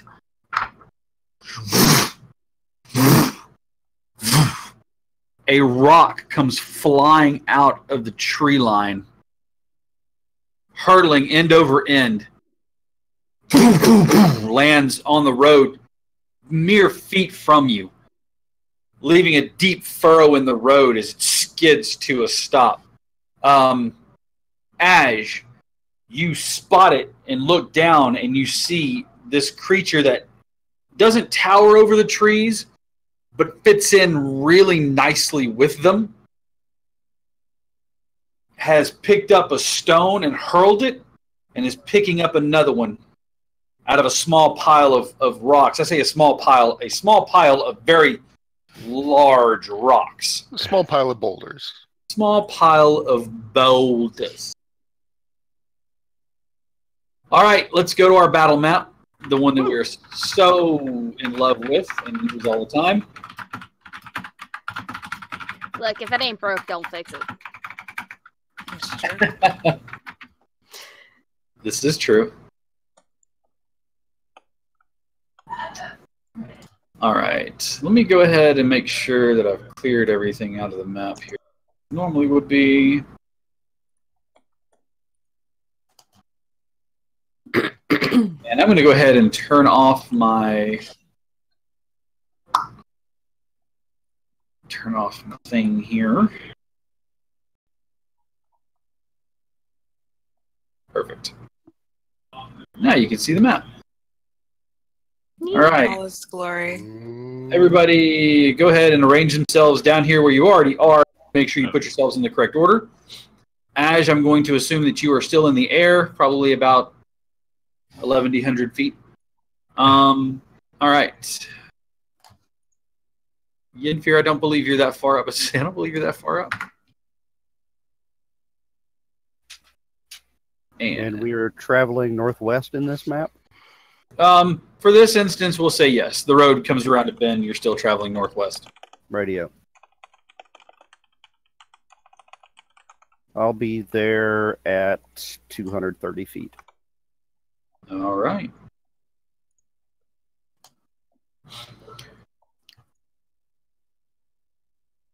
All right. I need initiatives from everyone. Don't forget, click on your token. Let me clear these first. Go ahead and click on your token and throw your initiative in there. I appreciate you all doing it. 24. Oh, man. Woohoo. Wow. Yeehaw. Yes. Excellent. Yes. Come, Smithers. All right. So, what's that you say? Yes.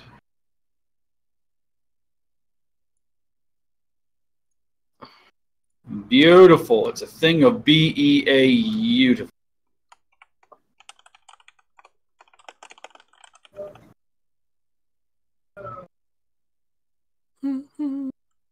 Nice. Nice with the 24. I love it. Thank you. All right. You watch as this lumbering creature just kind of picked up the stone, scooped up another one. Sorry, he does not get 2 initiatives. He only gets God damn. one. There's more than one? Good God. Boy, oh boy. You don't know. You I'll see tell one. you what. You would. Boy, I'll tell Rock you band. what. You watch as he heaves another stone, kind of pitches it in the air. He's got a giant club in his other hand as he looks at Annalise and he says, "Rush meat."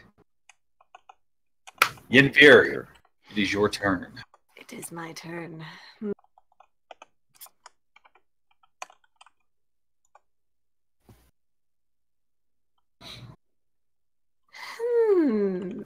What should Burn I down do? for what?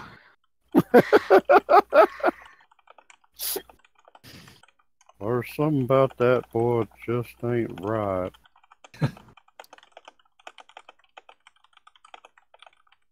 Bobby, if you weren't my son, I'd hug you.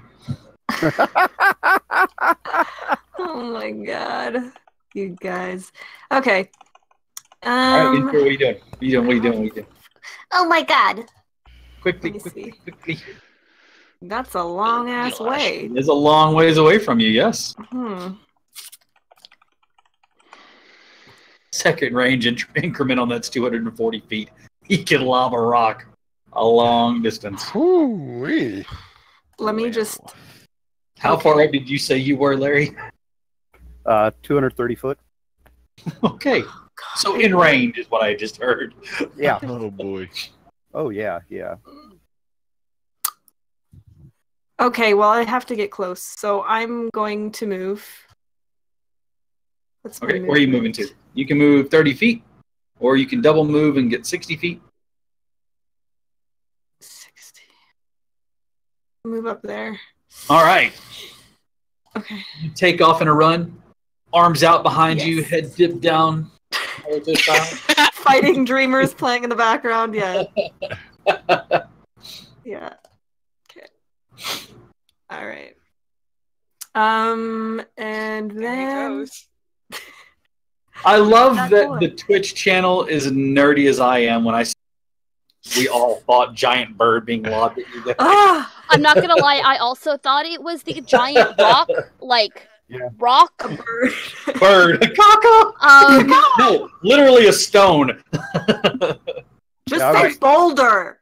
I was just So thinking, you I'm ran gonna up have to there. have a word Are you here. going to take a bonus action? Do anything? Inspire anyone? Ash is 230 feet ahead above you, so out of range. And I think your range on your inspiration is 60 feet. Yeah.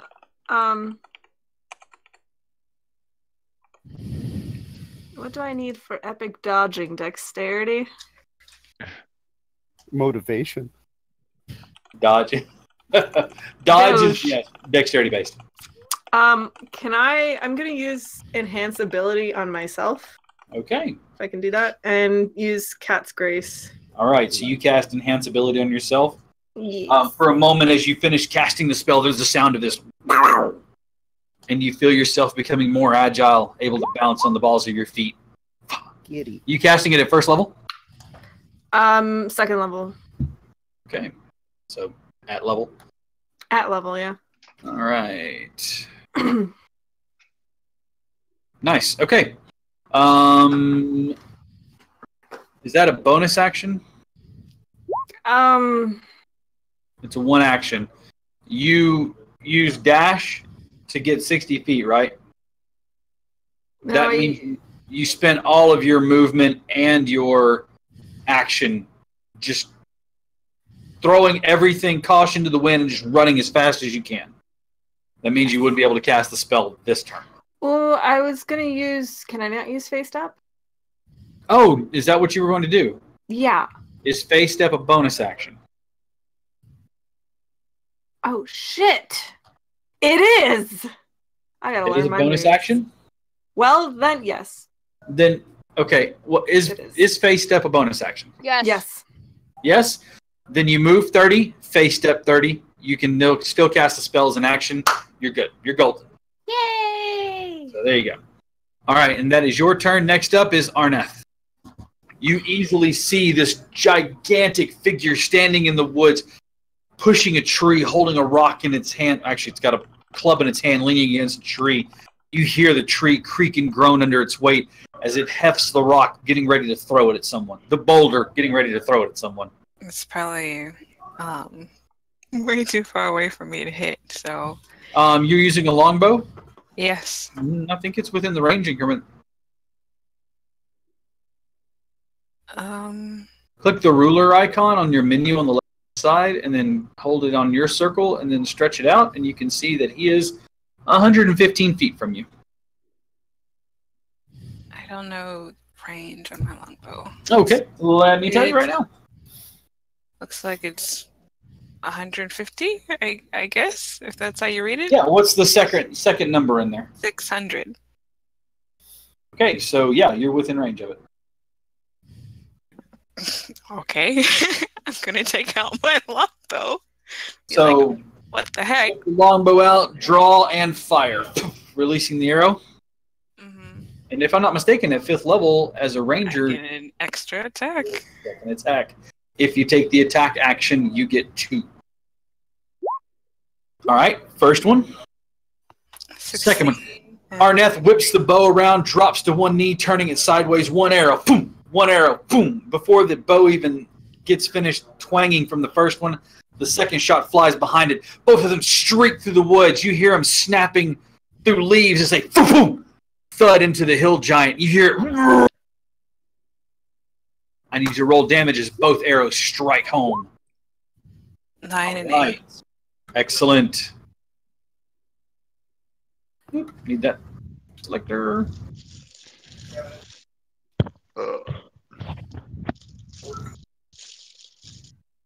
Sorry, give me just 1 second. I'm trying to. The screen jumped all of a sudden. It's like, no, where are you going? Okay. You do a total of 17 points of damage. All right. Do you want bonus action? I'm going to use. Let's see, what is it called? Misty Step. Okay. Cool. That'll get you 30 feet, just poof, right out. Yeah. As a bonus action, and you still have your 30 feet of movement. So, where would you like to go to? 30 feet. I'll go right there. Okay. Okay, so you're going to go right there with Misty Step. You can use your movement instead of spending the spell if you want to. Unless you want to do 60 feet. So. I do want to go 60 feet, so then I'm going to move the rest of the way. Get up to your boo. Yeah. Okay. Hey there. All right. You watching Yenfir bamf through open space and then continue running. You fire the 2 arrows, and before you even rise fully up to your feet again, you disappear in a cloud of mist, reappearing 30 feet away. And then with the bow in your hand, just take off running, coming up and sliding to a stop just a few feet from Yenfir. Fingers already on the string, another arrow knocked in place, ready to go for your next attack. All right, Ash. Badass. You see it down below.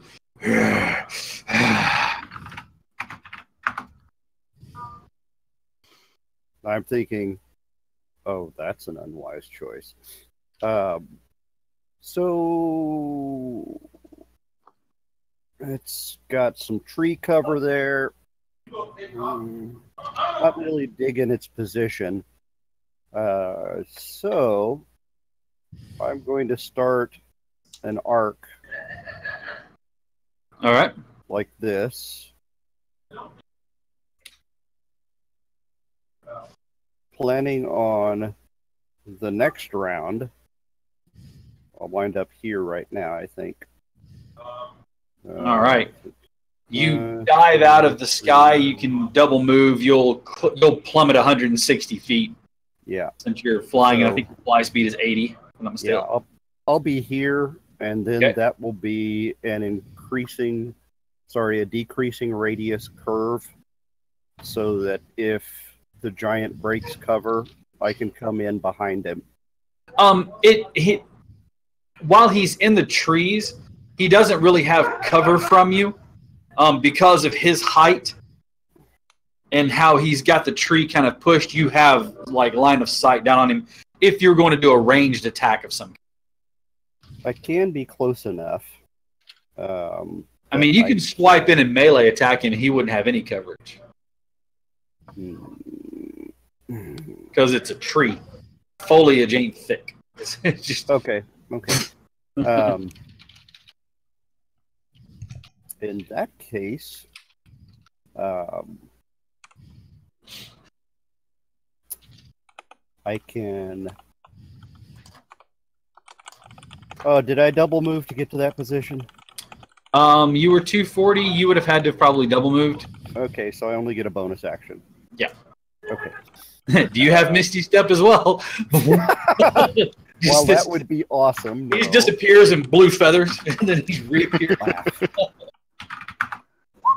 And that was the last thing we saw before the bus hit him. So, oh no! Yeah. What I think I can do as a bonus action is an 8 caster, right? Yes. As an innate caster, you can use your innate casting ability. Okay. And I can hit him with Bane.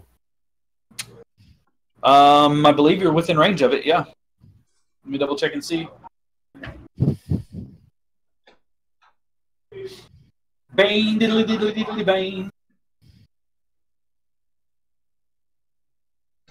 Range is 30 feet. You dropped 160. You are 80 feet. You're at 230, right? Yeah. You're at 70 feet from it, so. Yeah, can't do it. That's all right. All right. Next turn. Let's see. Gillett. Yes, hello. It's your turn. I am going to go ahead and just go... Wrong button. You're just running. Gotta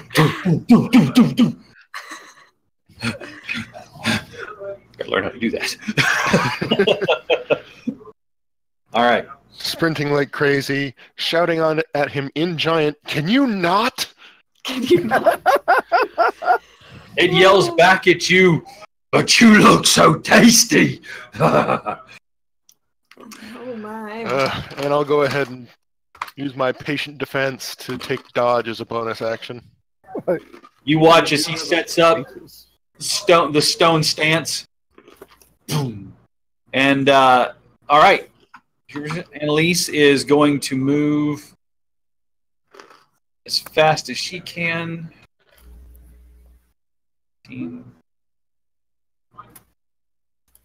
45, 50, 55, 60. She's going to get there. And she's going to try to fire her crossbow. She had to AFK for a moment, so I get to play both sides of this game. Yay! Awesome. Yeah, he's within range. Double check to make sure. No, folks, I don't have every rule memorized. Just a lot of them.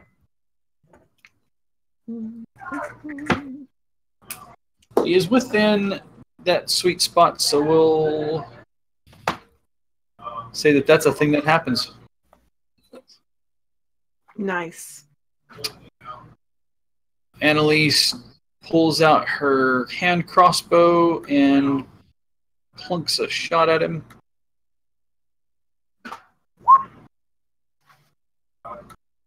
And it hits. There's a very sound, plunk, and it streaks through the air, almost imperceptible, boom, slamming into the thigh of the giant. It screams out in pain again.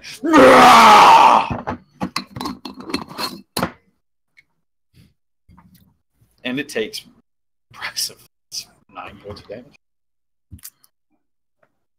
from that little hand crossbow. Blink! Very nice. It is quite nice. All right. And with that, it is now the hill giant's turn. Come at us, bro. Oh. He gonna. Don't actually. Please. The first thing he's going to do is aim at Aj and roll a rock. You throw a rock at him. Rude. Is that a rock in your pocket, or you haven't seen me? Definitely a rock. Almost with pinpoint accuracy, he throws the rock. It spins around and strikes you right in the chest plate. You're lucky you could bring a wing down and kind of tip yourself, almost in kind of an aerial roll as you're diving. And you deflect a lot of it, but you still take a good hit as a solid smack against you. Holy shit. Sweet Jesus, as it does 23 points of damage, sending you kind of dizzying. I need you to give me a dexterity saving. Actually, give me a constitution saving throw. Oh, damn it. I had a bonus for a dex save. Okay. Yeah. If you aren't incapacitated, you can add your shield's AC bonus to any dex saving throw you make. But I need a con saving throw. I do. Con save. He's pretty darn good at, though. Let's see. That's a hell of a shot on him, though. Yeah, that's quite the arm. I'm making it like a concentration check, so it's either going to be 10 or half the damage, whichever's higher. Half of the damage is still only 12 rounded up, so you made it. So you don't you keep yourself steady in the air, the dazing effect of the rock just colliding with you, ringing your bell pretty good, but you're actually able to stay airborne as opposed to plummeting to the ground like a solid blue missile. All right, and then it is going to lumber over. It's super effective, exactly, yeah. Right up here to go. Hi. Oh boy. And because it used its action to throw the rock. Is there debris falling down, or? It hit you and went past. The only debris right now would be pieces of, like little pieces of metal flecking off of the, and most of that is just paint. He's got the big wing shields, so. Yeah. Okay, and that is going to be his turn. And Lucky, it is your turn. All right, he moved up, so that might change things. It does. So I'm going to stay right here and not move at all. Thanks. Thanks a lot. You're welcome. I don't know why you're thanking me, because I'm abandoning you. I'm going to use my packed weapon to summon another one of those badass heavy crossbows. And then as a bonus action... All right.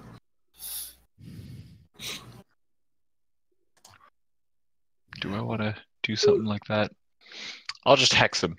All right. What's the range on hex? Good question. 90 feet. Exactly in range. All right. Just enough. Yes. We can just Hex him. all right. Which ability check would you like? I'll give him disadvantage on wisdom saves. It's not saves; it's ability check. Oh, ability check. Then I'll do strength ability checks. All right. Strength ability checks. He now has a disadvantage on. Let's go ahead and mark him with a little token.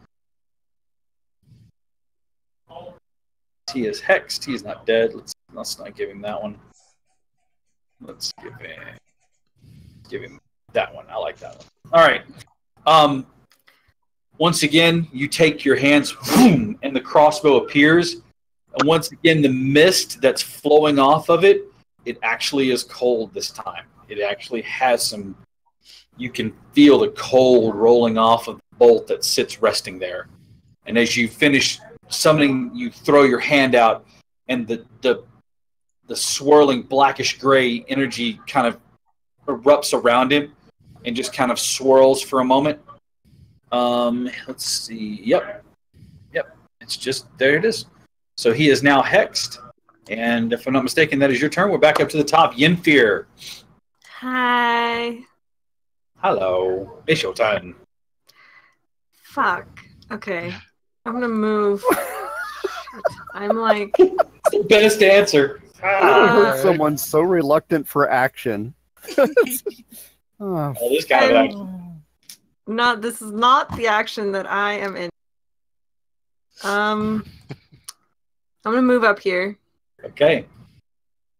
And I'm going to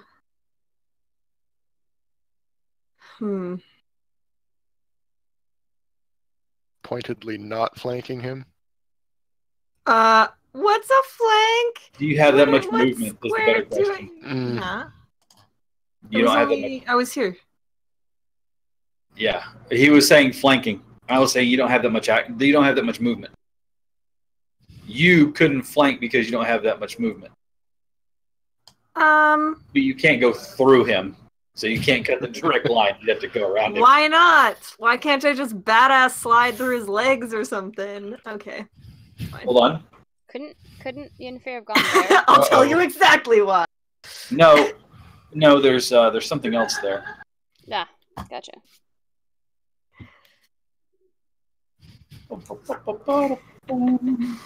I just love to make things complicated. Oh my God! It's like you're playing a game where things matter. Ugh! How dare you?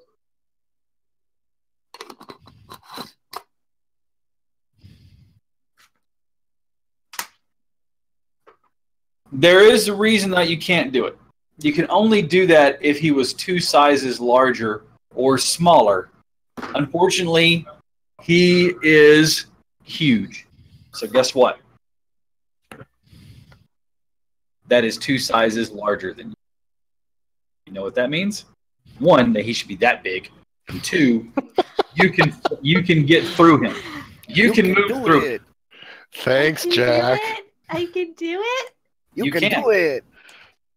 Is this which square do I have to be in? I'm so You bad. want to be okay, so Don't laugh at me! think of it as the square. Anything along the opposite edge counts as flanking. So if you moved here, you would be flanking because you're on the opposite edge of the creature. Does that make sense? Yeah. All right. Everything works in squares. You want to be on opposite edges, not directly across, just opposite edges. Cool. Excellent. Good to know. You have moved. Now what are you going to do? Draw my short sword. All right. And stab him, hopefully. From the heart of hell, I stab at thee. Me. Does it hit? 20 hits. Yes. Roll damage. Yay. And I'm going to use Yeah. my mysterious blades that nobody Go ahead. knows about. Excellent. I would also like for you to roll 1d4, please. 1d4. Pop.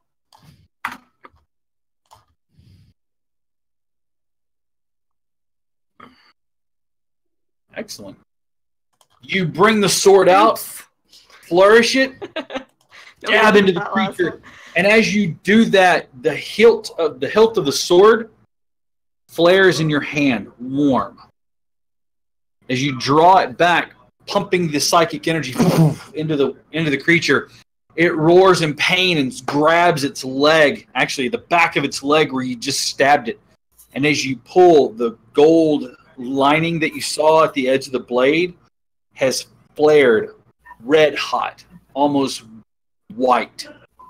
Oh, As you pull the blade back, it fades back into that normal gold lining that you saw. Cool. Not gonna question it right now. Plus, you did 19 points of damage with that stab.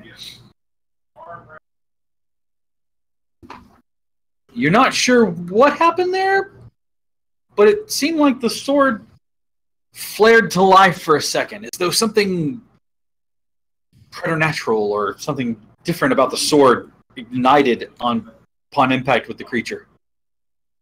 All right. Badass. Action, bonus action. You've used an inspiration to use your blades. Make sure you're marking off your inspirations, okay? Excellent. And then, is that your turn? Yes. Awesome. Arneth, it is your turn. Yep. Your boo has run into the fray. What you doing? Faye has run into the fray. Off to die. Bye. So well, brave. I'm not gonna do that. I'm gonna stay back here where it's nice and safe. Nice. I'm gonna use my longbow. You goddamn cowards. All I want to cast Hunter's Mark on him as well. First thing you do is boom, cast Hunter's Mark. Excellent. He is now marked for death. Got a big target on his belly now. 19 and 25. Shoot here. Pretty close. Both of those will hit most definitely. Excellent. Gonna do that. Okay. All right. So he gets 2 for the Hunter's Mark, 11, 16, so a total of 19 points of damage. Excellent. You watch as Yenfir runs out into combat. You're like, no, wait, come back. And as soon as you watch him stab the hill giant in the back, it screams in pain again. You quickly knock and fire 2 arrows in quick, rapid succession. Doo-doom! Once again, finding perch in the chest of the creature. It kind of paws at them slowly. It's still on its feet, but it's kind of... You can see each breath is coming ragged, more and more ragged than the first, or than the previous. I feel like we're kicking the shit out of this giant, just saying. I mean, like... The one we've seen. Ash? Yes. It's your turn. Whoa. Yeah. Well, the response to being hit and suddenly defending with the wing shields is obviously a drop in altitude. So it's a left wing tuck, right wing flare to get back level again. Okay. And drop in. Fixing the ailerons. Yeah. All right. And I will come into here. Okay, you have advantage as you are flanking the creature. And let's see. I will innate cast Bane on it. All right, Bane. And a charisma saving throw. All right. From him. You know that hill giants and their wonderfully world-renowned charisma.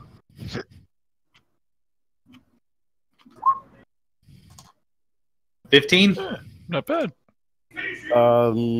Actually, I have my spell save DC listed as 14, but I haven't made a level adjustment. I don't know if that changes. 5 and 8 is 13 plus your spell save or plus your spell modifier, which for that is going to be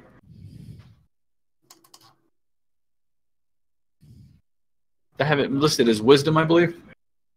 It says wisdom, spellcasting ability. All right, what's your modifier on your wisdom? Checking. +1 or +2? 17, 3. +3. That's a 16. 8 plus. No, I'm sorry. No, it is 14. 8 plus 3, because that's your proficiency bonus, is 11. Plus your spellcasting modifier, which is going to be a +3. Total of 14. He actually just barely beats it. Wow. Okay.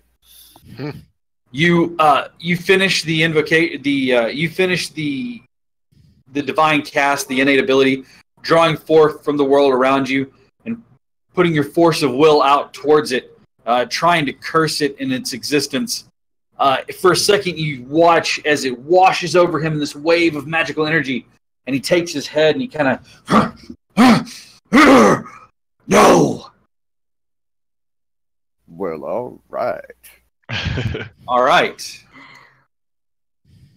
And bonus action. Yeah, I can actually do 2 attack actions now because of the level change. So that was 1, right? It's if you take the attack action, you get 2 attacks. Right. But if you take and do the spell casting as an action, it's you spent your time invoking that ability. Okay. In that case, I'm going to aid other here. Okay. And my fighting style is protection, and I have shield mastery. All right. As the feat, so I will be able to protect you as y'all do what you want to do. Excellent. All right, Gillett, you were up. All right, well, you had your chance, I guess. Ooh. Nice. That will hit. I too can attack twice. Yes. All right, both of those are hits. Okay. I also have an action I can take afterward. All right, that will hit. Okay. Okay. Enough. 7, 16. Machine gun Gillett. 28. I also need you to roll 1d4 twice.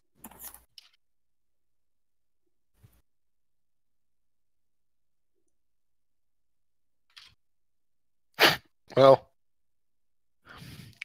you all watch as Gillett takes the blade and it flares to life as you drive it once against the creature. It howls in pain. You watch as it actually, the edges of it seem to ignite as the blade cuts through. Spin it around in your hand, drive it back through the other side. Again, it seems to almost solder or ignite as the blade cuts through. Take the blade, flip it over in your hand, punch once, and then kick it straight dead leg right in the knee, and you watch as its knee kind of buckles backwards a bit from the force of the kick. It is just absolutely howling on its last leg. As you it is literally standing there as you did 30 points of damage in that one round. That's insanity. Wow. You watch as every time you made that motion through the creature and it lit up, you watch as that broad red band that runs across the center of it flared to life. You bring the blade and you just kind of stare at it for a second, just completely like, okay, that was unexpected. Annalise. Yeah. You fired your hand crossbow, quickly reloading it with the special aperture on your leg. Yep. It is your turn. Okay.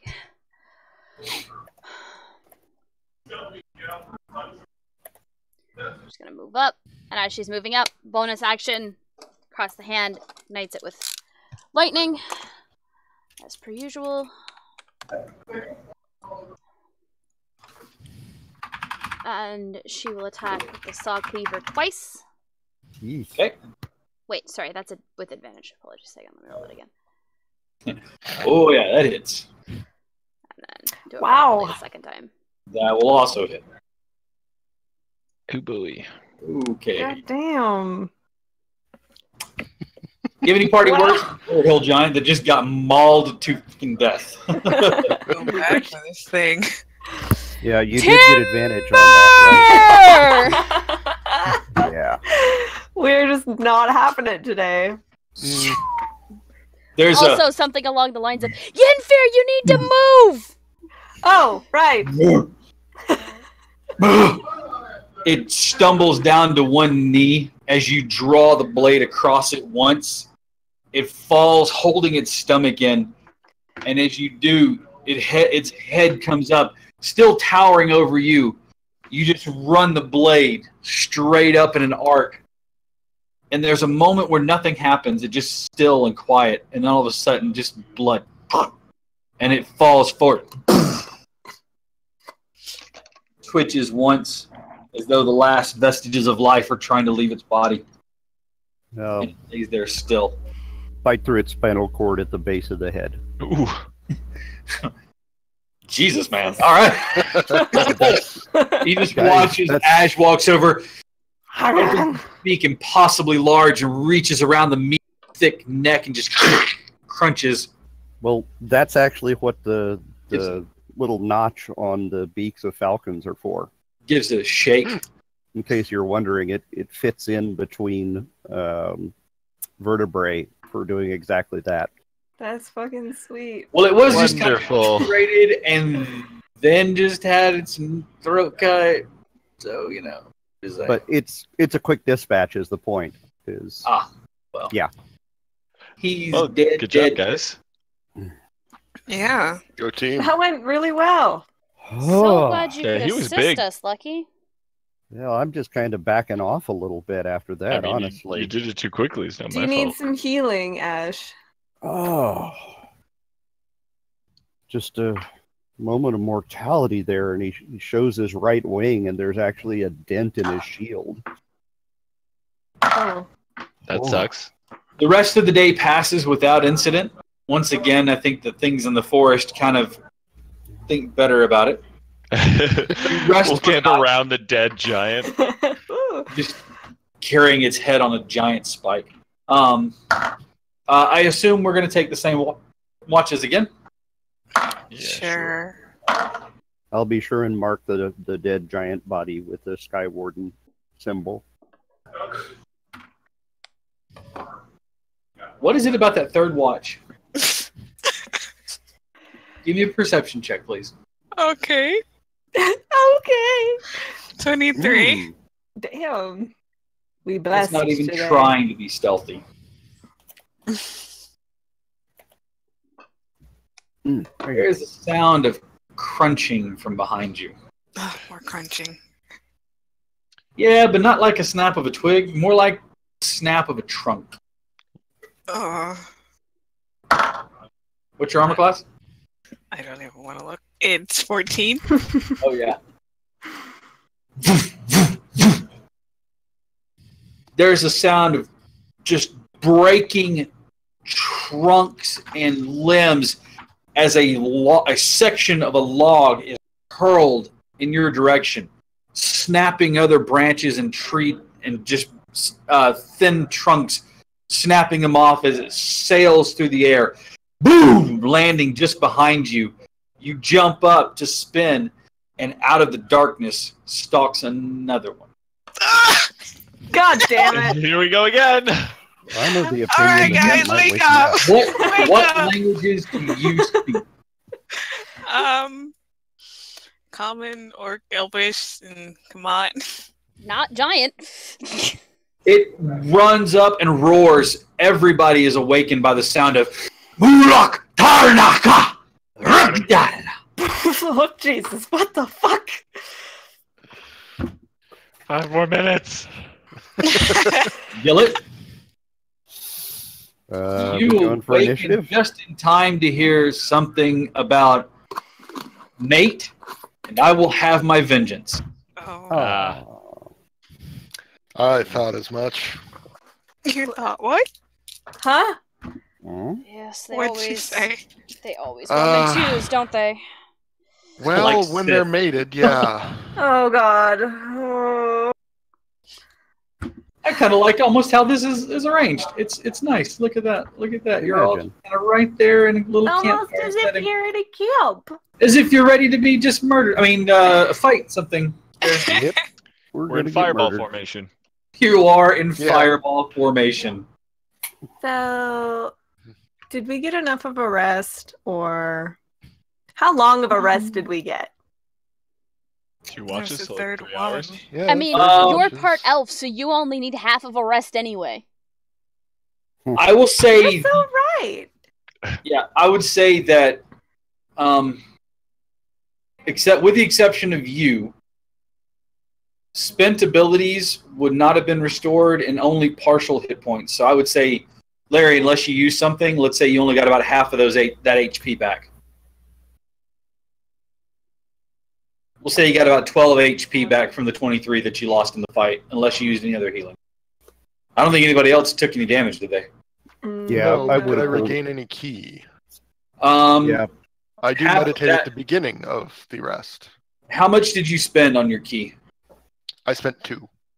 Yeah, I'll I'd be see. back up at full. I'll be back up at full because of the restorative touch. Okay. All right.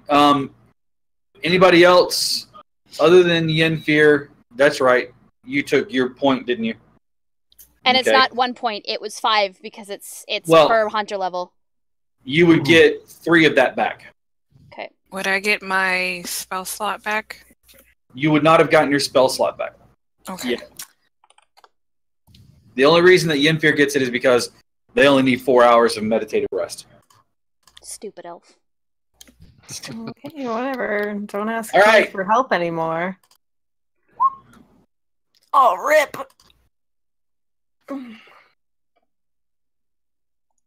All right. Let's go ahead and throw people into the initiative. Oh, well, We're both cheerleading for like the first part. yeah. Chief, roll that again. Okay. You're a I'm ranger; listed you as get it a at 0. advantage. Oh, You can modify yours. I think you had a 10. Is that right, Larry? Yeah, I did have a 10. There you are. There you go. I got you covered. Where am Appreciate I? it. Chief, as long as we're in natural terrain, you get to roll initiative at advantage. one day I'll remember that. It's okay, I got you. But today Same is team! not that day. My dude, All right. can you add me to the order, please? No. Yes. Yes, I can. Please. I mean, I could roll again. Good. Okay, thank you. You could, and then just input your first initiative roll. Nah. There you go. You've been added. Thanks. Get that 7 this time. You're just so groggy. That's all it is. You just. I'm just so groggy. You guys got this. God. Oh, I'm gonna go back to meditating. You've already been resting. You've been up for like the last 4 hours. Huh? All right. This is why we Just stay up tiring. and- It's so boring here. Lucky, you were up. I'm not used to going first. What do I do? Shoot the Do big something thing. this time. Oh, okay. Wow. Had to go there, huh? Yeah, I did. Yikes. Lucky, just do your best. Do your best. Do your Do best. better than your best. Do Arneth's best. Yeah. Do our next best. All right. What are you doing, Lucky? I don't even know what that means. I will cast this. Gonna have a break. Ooh, Armor of Agathis. Good. Yes. Good. Armor of Agathis. I'm gonna take out that Rat King sword. Okay. Did you bonus attune to it? If we took a day, I think, to get to this point, so yes. All right. It is. They need to make a DC 15 Constitution saving throw. I'm gonna be ready Will this time. suffer 1d6 poison damage. DC 15, 1d6. Con save. suffer 1d6. It also acts as a magic weapon for getting through magic resistance, things like that. It doesn't have any pluses on it, but because it has the enchantment with the poison, it does that.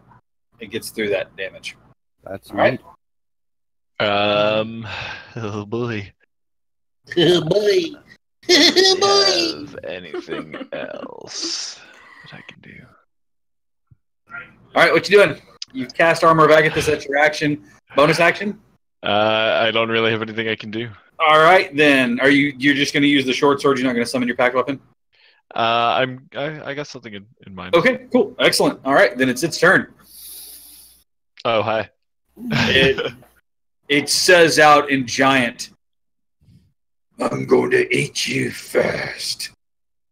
Please no. It runs up. Oh, but he's so bony. He is, but... Rude. True, but still. He's also not the one who killed your mate. I could say that. Do it. He's also not the one. 24 to hit. And a crit. I can use... Okay, hold on. Before I die here, I have Lucky, and with Lucky, I can... You can make them reroll. I can make them reroll. I think they make him crit. Nice. Rerolls that second attack. Yes, please. Okay, it still hits, though. Oh, shit. But it's not a crit. It's not a crit. Yeah. Also, your armor absorbs... If I'm not mistaken, you're casting it. You have to cast it at second level, right? Third now. Third level? So that's 15 points? Yeah. Your armor absorbs the first 10. Oh, nice. And the first 5. So you take 12 points of damage as your armor absorbs 15 points of that 27. So you take 12 damage? So you take 12 damage. It takes 15, though. Yeah. Wow. Ice, baby. Nice. I love that spell. It is so... It's so tasty. All right. And that is its turn. Arneth, you're up. Kill him, Arneth. You got me when I was yawning. In game and out. All right. What are you doing? You know what? I think I'm gonna go up. I'm gonna do it. I'm gonna be brave. Oh no! Oh my God! Arneth is closing into melee range. Stand back. This is gonna get dangerous.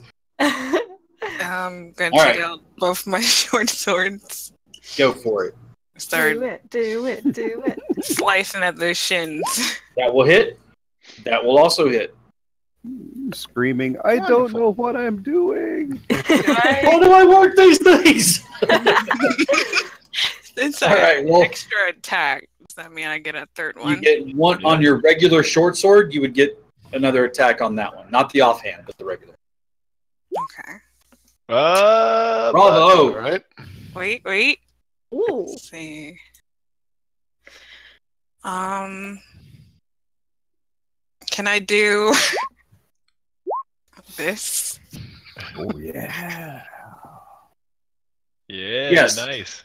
Hell yeah. Boy, oh boy. Here we go. Absolutely. So go ahead and give me damage on everything. So that's the first one. The second one.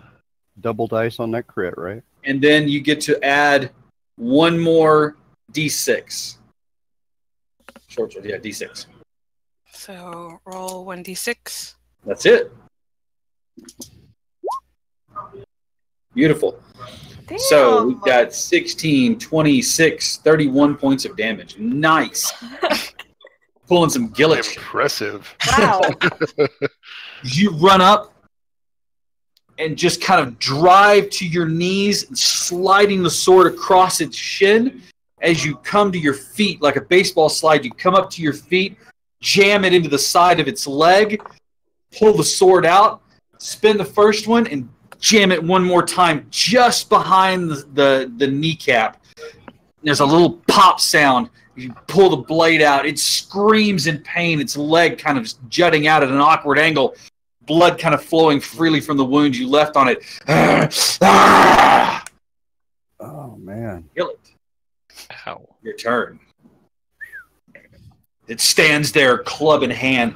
A little bit of hair and blood and a little bit of ice chunk from where it smacked Lucky in the head. Well, Gillet's gonna do the reasonable thing, or no, wait, that's the Infear thing. Now, if you did the reasonable thing, you wouldn't be in this party. You go running Also up. true. You go running up. Drop into the slide. Okay, you got something for me. Go While for I it. do that, I'm going to be slashing at its inner leg with my sword. Okay, that'll hit. Ooh, nice. Go ahead and give me the 1d4, please. Going for the arterial shower. Jeez. Bathed in it. Looking like Flash Dance, but it's blood instead of water. Oh my god. What a Oh, it's feeling. warm and coppery. All right.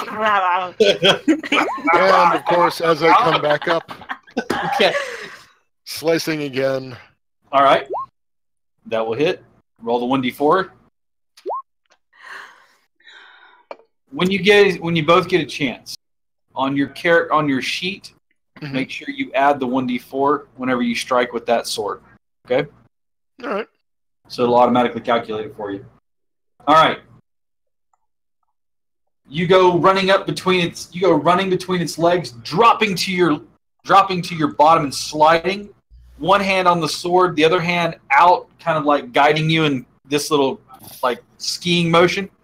You pop up to the other side, you drag the sword across its inner thigh, and as you come up, you stand and jam it, not looking back because you're like back to back with it, jamming it into its leg, and as you pull the blade, you spin around, ready for your next attack.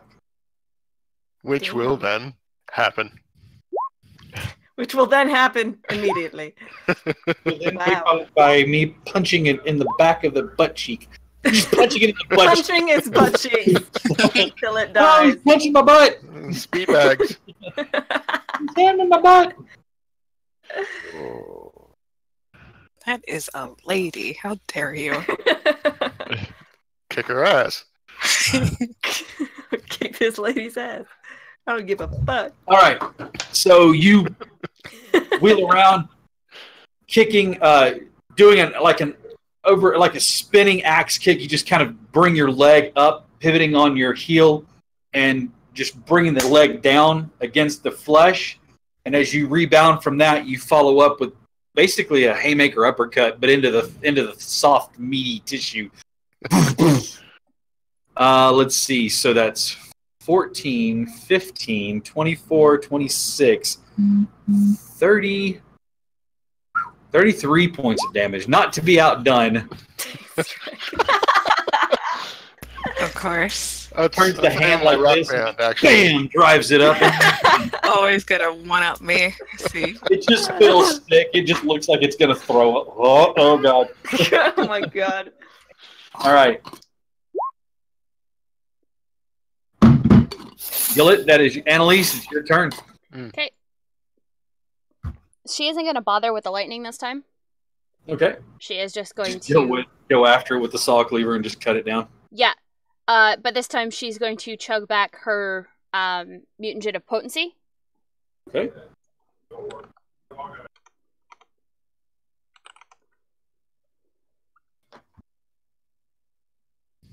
Okay. Just gonna move up here. All right. You have advantage. Yep. And she's gonna attack twice. Because I Okay. have that. That is the extra attack. It's great. Both I of love them it. hit. So it's 24. Okay, cool. And just before I do my bonus action with the hand crossbow, is Huh? it dead? Nope. Okay, hand crossbow it is. 22 to hit That will hit. for another 7. It staggers back as you draw your blade up, making a deep gouge in its stomach. actually, yeah, well, let's say lower stomach. Bringing it around again and slice it one more time, this time hitting more like the upper thigh. You watch as it stands there staggering. You bring the hand crossbow up, looking it dead in the face as it's looking down at you. Ragged breaths being drawn, blood pouring from the wounds. No mercy, just cold apathy on your face as you fire off. In the silence, the air around you, just the tung of the bow, and then the sound of the meaty slap as the bolt hits it in the face. And it just kind of staggers in place for a minute, its head rolling back and forth, and it flops to the ground on its side, covering half of the road. We're probably going to want to move that. And I'm back. Yeah. But you know what? We're going to move that in the morning. I'm going back to bed. Good night. And she just kind of like, I'm assuming it's got like some sort of loincloth on. Yeah, She just it's got cleans like she cleans the blood off of her Ow. saw cleaver, retrieves her bolt, goes back, go back and puts your curls foot back on up its in her. face and Yeah. pull it out. Mostly because I'm running low right now, so I gotta restock. Slaps the bolt in there, back in the holster. I'm All right. like ready with my sword. I'm just like, whooah! Oh, You know, the great thing about Lucky is he looks really impressive with everything he does. Even if he doesn't do anything. If he had tasted the sting of my blade, he wouldn't have survived. Lucky for him, he didn't have to. Resting All for right. taking rest for the rest of the night. Nothing else happens. Nothing else seems to want to take vengeance upon you all. Yay! Larry, you recover the rest of your hit points. Thank you. Lucky, you recover half of the missing hit points that you have, so 6. Everyone else will get back. If you spent any key points, spell slots, or anything else like that, you won't return those. Did we technically get a short rest? You would effectively get a short rest. I get my spell slots back on short rest. Aj's smartass remark about the entire thing is, this is why I don't stay in less than 3-star hotels. Why are there so many giants in this forest? This will Well, there's definitely two go on less now. TripAdvisor. It's okay, you know. Nicer.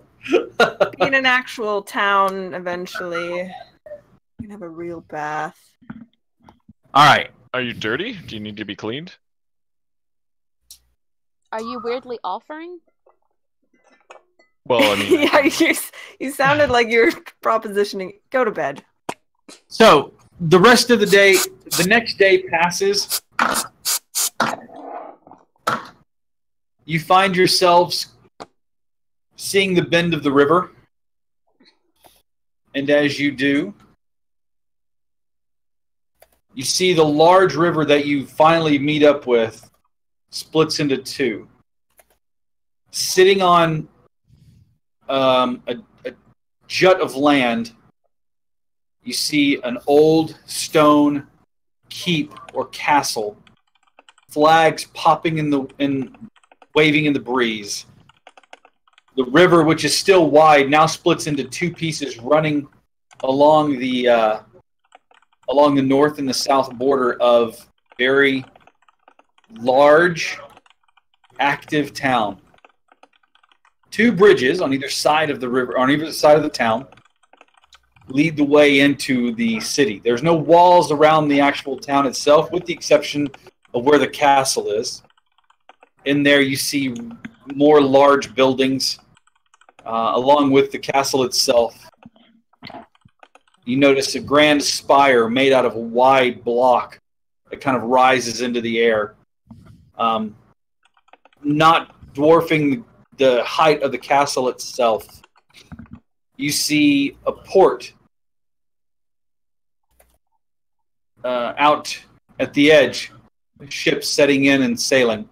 Cliffs line the edges of the city and along the edge of the island that forms the city itself. There's forest land sitting in lush green grass. You see crops growing. You see strings of people, which at this distance look quite small. The city itself seems to have a lot of activities. People come and go into and out of either side. And you see the city of Lanceport laying out in front of you. You make your way the rest of the way through the northern bridge. And you see the line of people there as the guards at the end of it are just kind of keeping an eye on everybody as they cross the bridge. It's a large stone structure made of two pieces that hump over and go across. Small towers at the end of the bridge set up the guard post. You see the guards wearing studded leather armor. They're mostly loose, short capes, maybe on their back. Some of them they all have these pauldrons on, and on the pauldrons you see emblazoned the shape of two bridges, like, just like the one you crossed, just on that part of it. You see a series of dots that look like they've been stamped into the arm piece of one of them. One of them, you see a long line underneath the bridge. He seems to be standing a little firmer, kind of keeping an eye on everyone as they pass through.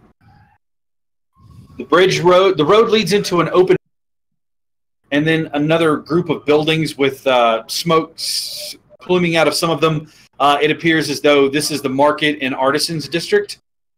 The ground beneath you is thick and green, and it seems kind of not soft, but like thick dirt, but not packed, kind of loose. You can look and see along the edges of the river where it's been built up so that it's actually a little bit higher than the river itself, as though at one time this used to be a floodplain. And since people are living here, they've actually kind of built it up so that it doesn't flood into this area, especially since as you're walking by, you can see leatherworking shops, blacksmiths, you can see other jewel crafters. And again, there's an open market on the north, and you can kind of make out in the distance another market on the south side. Along the top of the castle, you see several flags, different flags. One of them looks like a sailing ship on 3 waves. One of them looks like a fish that's jumping out of the water, so it's kind of curved. It has this crescent shape to it, and it sits above 3 waves. You see one that looks like an anvil with a hammer smacking into it. It's got a little starburst out where the anvil hits the hammer hits the anvil. Different flags, apparently of maybe the ruling parties. And you watch as above you, you see an Ash is not alone in the sky, as there are other aerial beasts and the sounds of gulls, although the gulls are a little less because every once in a while you see something dive by and chase it away as it flies away. You see griffins. From here you can probably make out a few of them that have the Skywarden crest. Those that you do see with the Skywarden crest, they've got riders on their backs, sitting high up on the withers, their feet almost more encircling their necks than down by their wings. You see all sorts of manner of business people moving about here and there. And welcome to Lanceport. Where would you like to go from here? We made it, guys. Made it, finally. Congratulations, into the campaign. Thanks for joining us. Right, Fun. Where would you like to go first? I like to get my beard shaved off. Do it. So you'd like to find a barber or somebody of that shape? Yeah. All right. Easy enough to find here in this district, as there are several people. You can find clothiers and Yenfear, give me an intelligence check, please. I'm With scared advantage. already. With advantage, as you have home turf advantage. Oh, that's a saving throw. Oops. No, I don't want a saving throw. Oh, it's so good though. Okay. I wasted my son of a bitch. Okay. You're not really sure in this district, as this wasn't really your main hangout when you were here. There might be one or two, but you're not sure of one right offhand. You do know of one that's over in the Docks district. If you want to take him over there. Yeah, I'll take him over there. Okay. This place called the Rusty Mallet. It's a great barber. Rusty Mallet. It's great. It only sounds horrible, I promise. It all sounds fantastic. All right. Are you guys gonna head to the Kitty? You guys heading to the Dock district then? Yeah, Gillett. go to the tetanus shredder. It's the best. Tetanus shredder. Gillett, you've got those papers, correct, from when we were in Adelar? Yes. If you wouldn't mind, brought along the book as well. Oh, I don't know if you would prefer to just give me the papers and the book, or if you would like to accompany me, but I'm heading to the library. I'll go with. I'll go with you guys. So the three of you are going to head toward the Grand Acadium. Yes. And Yenfir and Arneth are heading toward the dock districts or the dock ward. Yeah. Ash, you're doing aerial stunts with the rest of them. Yep, that's where I'm going to be. Ash is going to get laid a lot. Yeah. That's pretty much it for him for land sport. If we ever meet again, it's going to be a coincidence. You get, as you are flying around, there is one or two that you know. They did ask you questions concerning what you had found as part of your job, and asked you if you've had a chance to report back and make the normal inquiries that they have to, part of their job.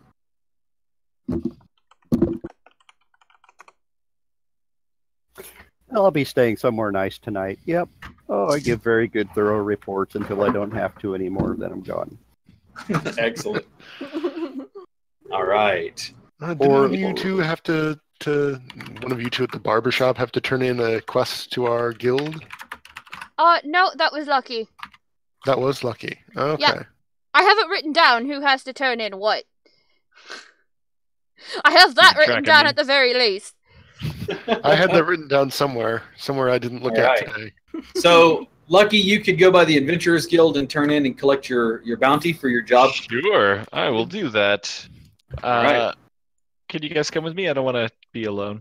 Yeah, we should chaperone. We really should. He might try and steal something. Yeah, I might try and steal something, so you guys should stay close and on either side of me and make sure that no Lucky, one comes near me. Give me an intelligence check. Again, you have home field advantage since you've lived here for some time at one point in time. Spoiler alert. You definitely know where the Adventurers Guild is. Sweet. So you make your way through there. It's not too far from the Fortress District where you would find the Grand Acadium.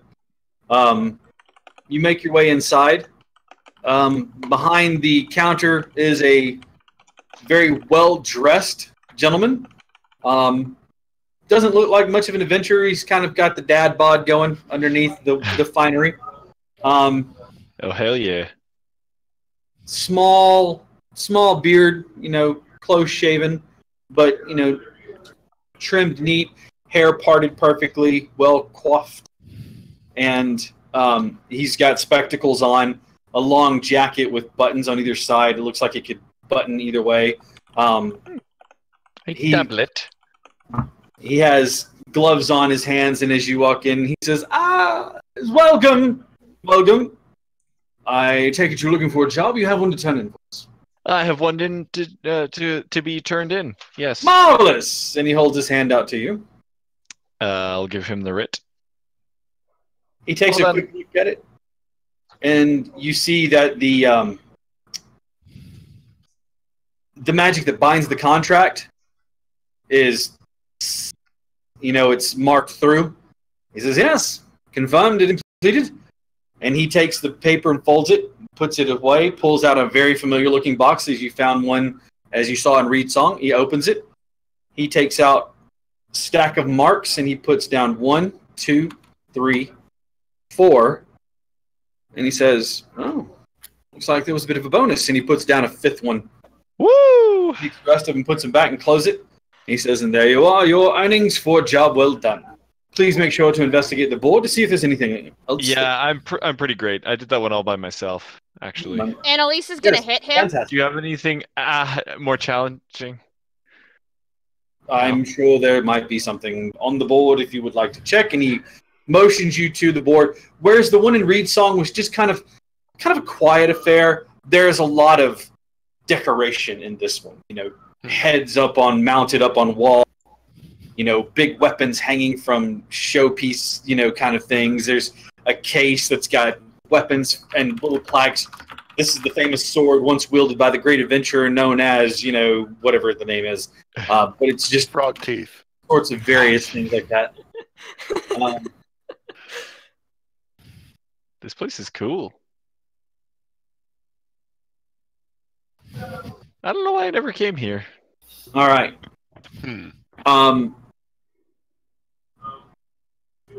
You guys find in the docks district, you find the barber that you remembered being there. He used to actually kind of trim yours when you were younger. You walk in, he's still there. Dwarven fellow has his hair braided into with a little bow tied in the back of it.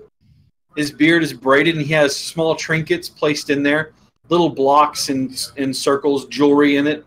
As you walk in, welcome. This is right down. I'll give you a trim. What can I do for you? Arneth has star eyes as he's looking at this man's beard. Oh my god, it's beautiful. What a masterpiece. What a look. Took me quite some time to grow it. Yes. Gorgeous. What can I do for you? I would like to have my beard shaved off. He kind of looks at you for a second and blinks. He goes, "All right, have a seat." And you sit, and he kind of mutters something about shaving off what could be once glorious beard. And you hear him whipping up the lather and setting you down. And after a few moments, he actually takes a very nice job, clean shaven, sparkling, all nice and trimmed and clean and ready to go. As you are leaving the Adventurers Guild, there is a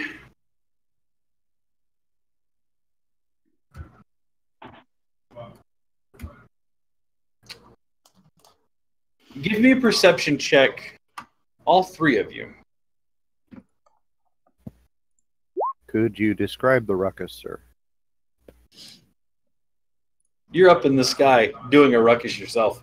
I am, yeah. Annalise, you're not sure, but you think somebody might be following you. You're not sure, though. Yenfir, Arneth, as you leave the shop, there's a familiar, at least to Yenfir. Oh no. Well. The prodigal son has returned. Hello, boy. Oh, boy. Nice to see you. You turn and see a human, but very short, like maybe 5'4", 5'5", for a human male. Maybe there's some dwarf in there, but nobody really ever met. He has short hair, a bit of a scruff, dressed in fine robes that go all the way to the ground, nice breeches, and a fine shirt tucked in with a sash around it. A little bit of a paunch from age, but still a very stout figure. Where have you been, Yenfir? I've missed you, boy. Come give me a hug. Give Gafton Kane a hug. Run. And he holds his arms out for you. Oh, it's been so long. Yay. He gives you a tight hug and he pats your back and he releases you and he says, "Let me take a look at you, boy." And he kind of holds you out at arm's length for a second, kind of looking up at you. Says, you know, you left and hurt my feelings. Oh. You didn't say goodbye. I'm sorry. You know... Does your mother know you've returned? Well, let's go see her.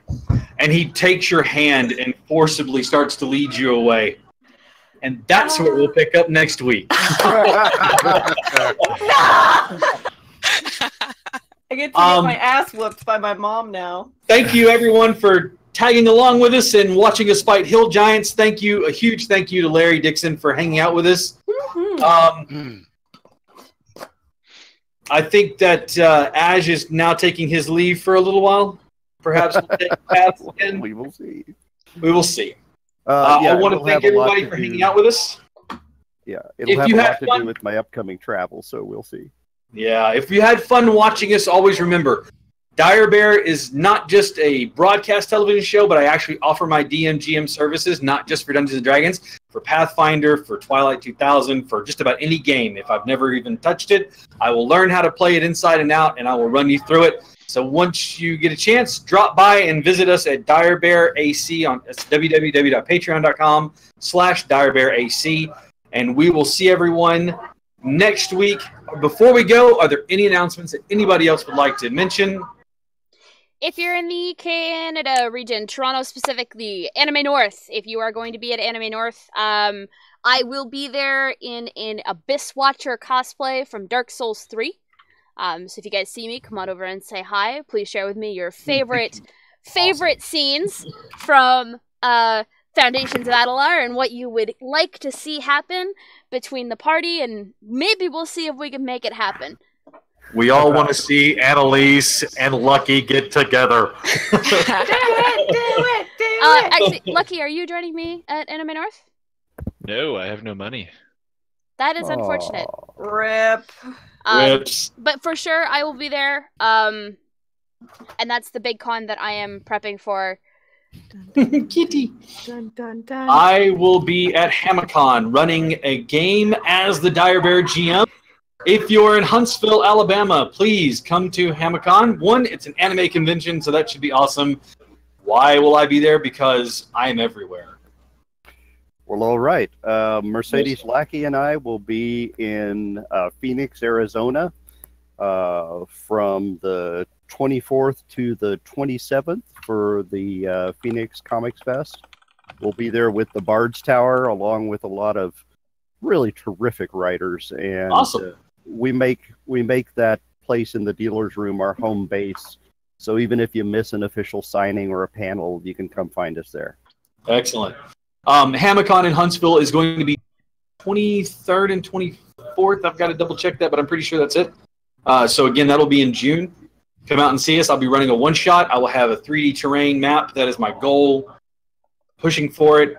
If you like what you see here, please give us a follow here on Twitch or give us a like or subscribe on YouTube. When we hit milestones, we do art giveaway. We just gave away a piece of wonderful art. You can actually check it out. It will be on our Patreon feed, and you can see what Mr. Muffins, who that's what they are on Tumblr, did artwork for one of our viewers. So free art is always awesome. Our next giveaway will be 100, either 100 Twitch or 100 YouTube. And join the adventuring company, patreon.com/DireBearAC. Thank you all so much. Have a good evening, and we will see you all next Monday. Until then, roar! Roar!